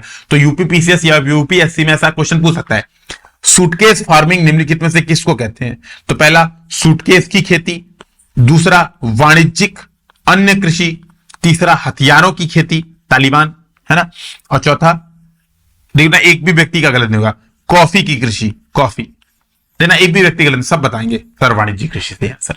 ठीक है, तो ये व्यवसायी है, सूटकेस लेके आता है, शहर में रहता है, आया देखा काम किया वापस चला गया, ही इज अ बिजनेसमैन। ठीक है, इंडिया की तरह नहीं है। ठीक है, अब हम लोग देख लेते हैं कृषि क्या है, आराम से बता देंगे क्या है कृषि। मैं इसमें से एक क्वेश्चन आपको फिर से होमवर्क दूंगा, देखता हूं कि आज कुछ लोगों के अंदर मोटिवेशन आया कि नहीं। ठीक है, उन कारकों का नाम बताइए जो कृषि को प्रभावित कर रहे हैं। इंग्लिश में देखते हैं, नहीं तो अभी इंग्लिश में डाल के सर आप तो इंग्लिश वाला ध्यान नहीं देते हो, ऐसा कैसे। Name the factors influencing agriculture. तो पहला प्रश्न आपको यह लिखना है, देखता हूं कौन इनोवेटिव तरीके से, बढ़िया इंट्रोडक्शन विद इन लाइन। मैं इसका आपको वर्ड लिमिट दे रहा हूं 100 शब्द, 100 शब्द के अंदर लिखना है, बढ़िया से मैप डायग्राम क्या बना सकते हो, एक बार देखते हैं आप कितना अच्छा कर सकते हो, पढ़ाया बहुत ढंग से। तो उन कारकों का नाम बताना है जो कृषि को प्रभावित कर रहे हैं, ये आपको बताना है। ठीक है, फिर अगला प्रश्न स्थानांतरित कृषि क्या है, ये भी बहुत डिटेल में बताया, रोपण कृषि क्या है। तो आपका सेकंड क्वेश्चन रहेगा और थर्ड क्वेश्चन, ये 2 क्वेश्चन आप लिखोगे, ये आप 100 शब्द में, ये भी 100 शब्द में, ये लिखिए और डिस्क्रिप्शन ग्रुप पे भेजिए। 2-3 लोग की कॉपी पक्का दिखा दूंगा यहां पर, अगर आप लोग ज्यादा लोग भेजेंगे, और वहां पे भी मैक्सिमम लोगों को सोचूंगा कि कुछ कमेंट तो कर ही दूंगा। ठीक है, उद्यान कृषि का क्या अर्थ है, हॉर्टिकल्चर मींस क्या है बताए, तो growing of fruits and vegetables, फलों और सब्जियों को उगाना, यही तो है। सुनहरा रेशा क्या है, पटसन यानी जूट। कॉफी का प्रमुख उत्पादक ब्राजील, बहुत इजी है। ठीक है, तो ये हो गया हमारा काम खत्म। ठीक है, अब नेक्स्ट चैप्टर है उद्योग, नेक्स्ट चैप्टर है उद्योग। और उद्योग में पहली बात तो हमें यह समझनी है कि उद्योग है ना, उद्योग क्या होते हैं। तो उद्योग क्या होते हैं, ऐसी आर्थिक गतिविधि हैं जो आप कह सकते हो जो वस्तुओं का उत्पादन करते हैं, जो क्या करते हैं, कुछ प्रोड्यूस करते हैं, उसको हम लोग कहते हैं उद्योग। ठीक है, उद्योग। अभी मैं ये पूरा चैप्टर पढ़ाऊंगा नहीं, बस आपको एक बार बता दे रहा हूं इस चैप्टर के बारे में, ताकि हम सीधे एनसीईआरटी पढ़ना नेक्स्ट क्लास से शुरू करेंगे। ठीक है, इन उद्योग हैं तो जो किसी चीज का उत्पादन कर रहे हैं, जो प्रोडक्शन कर रहे हैं किसी चीज का, उसको हम लोग कहते हैं उद्योग। इसका भी क्लासिफिकेशन किया जा सकता है, जैसे मैंने बताया प्राइमरी एक्टिविटी हमारी थी, हमने कृषि पढ़ा था, एग्रीकल्चर या फार्मिंग हमने पढ़ा था, ये प्राइमरी एक्टिविटी है, उसका हमने क्लासिफिकेशन किया था अलग अलग तरीके से। उसी तरह से उद्योगों का भी आप वर्गीकरण कर सकते हैं, उद्योगों का भी वर्गीकरण कर सकते हैं, क्लासिफिकेशन कर सकते हैं अलग अलग तरीके से। कौन सा रॉ मटेरियल यूज हो रहा है, उस आधार पे आप बता सकते हैं कि उद्योग भार ह्रास है कि भार गेन, यानी वेट गेन इंडस्ट्रीज है या वेट लूज इंडस्ट्री है। ठीक है, भार गेन को जो भी बोलते हैं, है ना। तो ये वाले उद्योग हैं। ठीक है, मतलब ऐसा उद्योग मान लो जिसमें रॉ मटेरियल आया 50 किलो और फाइनल प्रोडक्शन निकला 1 किलो, तो इसको हम लोग बोलेंगे भार ह्रास उद्योग, वेट लूजिंग इंडस्ट्री। दिख रहा है कि 50 किलो हमने मटेरियल रॉ मटेरियल डाला और 1 किलो माल निकला, तो इसका मतलब वेट लूजिंग इंडस्ट्री। और कोई उद्योग ऐसा है जिसमें 1 किलो सामान डालो, रॉ मटेरियल डालो और 2 किलो निकाल दे, उसको बोलेंगे वेट गेनिंग इंडस्ट्री। ठीक है, भार ग्रहण उद्योग बोलेंगे। जैसे ब्रेड में क्या है, आधा किलो आटा आधा किलो पानी डाला, है ना, और 2 किलो के करीब ब्रेड प्रोडक्शन कर दिया, तो क्या है, भार गेन, वेट गेन इंडस्ट्री है। तो एक वर्गीकरण का यह तरीका हो गया। एक वर्गीकरण का तरीका हो गया कि उद्योग का विस्तार कितना है। जैसे भारी उद्योग मतलब बहुत बड़े इंडस्ट्री है, इस्पात संयंत्र, खूब इन्वेस्टमेंट लगा है, खूब पैसा लगा है, भारी उद्योग हो गए, एक वर्गीकरण ये हो गया। और दूसरा लघु और कुटीर उद्योग, तो दूसरा वर्गीकरण क्या हो गया, उसके भार के आधार पर, उद्योगों के भार और विस्तार के आधार पर वर्गीकरण में भारी उद्योग, लघु उद्योग, कुटीर उद्योग दिखेंगे। जो बैट बनाते हैं, बैडमिंटन बनाते हैं, क्या है, लघु और कुटीर उद्योग है। एक तीसरा प्रकार हो सकता है मालिकाना हक के आधार पर, स्वामित्व के आधार पर वर्गीकरण हो सकता है। जैसे आप देखोगे सार्वजनिक कंपनियां, कहते ना यार सरकारी नौकरी चाहिए, सेल में नौकरी लग गई, सेल क्या steel authority of India limited है, सेल में नौकरी लग गई, सरकारी नौकरी है भाई, तो सार्वजनिक उद्योग है जिसका स्वामित्व सरकार के पास है। और दूसरा होता है निजी उद्योग, जिसका स्वामित्व निजी क्षेत्र के पास है, जैसे यूपीएससी हिंदी। ठीक है, हो गया निजी उद्योग, निजी स्वामित्व है। और तीसरा होगा मिक्स्ड, कुछ सरकार के पास कुछ निजी उद्योग के पास, तो ये भी होता है।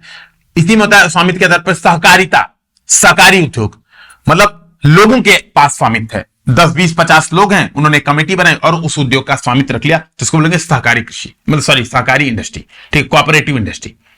तो ये आपको स्वामित्व के आधार पर दिख गया, उद्योग के प्रकार आपको स्वामित्व के आधार पर दिख गए।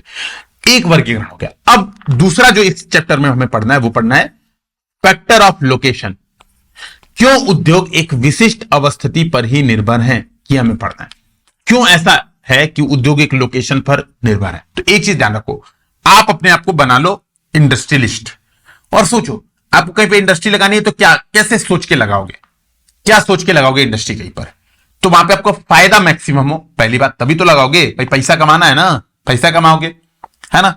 और दूसरा लागत कम से कम लगे, मतलब बहुत कम से कम लागत लगे, प्रॉफिट अधिकतम हो। इन दो कारकों के आधार पर उद्योगों की अवस्थिति निर्भर होती है। ठीक है, अब हम देखेंगे इन दो कारकों को, भाई लागत किस चीज के कारण मिनिमम हो रही है और लाभ किस चीज के कारण मैक्सिमम हो रहा है। हम इस चीज को इस चैप्टर में पढ़ेंगे कि इसके बहुत सारे कारक है, प्राकृतिक कारक हैं और मानव जनित कारक है। जैसे कृषि का डिस्ट्रीब्यूशन पैटर्न, यानी एग्रीकल्चर का जब हमने डिस्ट्रीब्यूशन पैटर्न देखा था तो हम देखा था उसमें भी ह्यूमन फैक्टर और नेचुरल फैक्टर हैं। इसी तरह से इंडस्ट्री लोकेशन डिसाइड करने में भी ह्यूमन फैक्टर और नेचुरल फैक्टर हैं। तो हम लोग उसको देखेंगे नेक्स्ट क्लास में। क्वेश्चन सॉल्व करिए, कोई प्रॉब्लम हो तो बताइए। यूपीएससी, यूपीपीएससी सब, पीवाईक्यू, आईक्यू सब कराते रह रहे हैं हम लोग साथ में। फिर मिलते हैं। जय हिंद, जय भारत।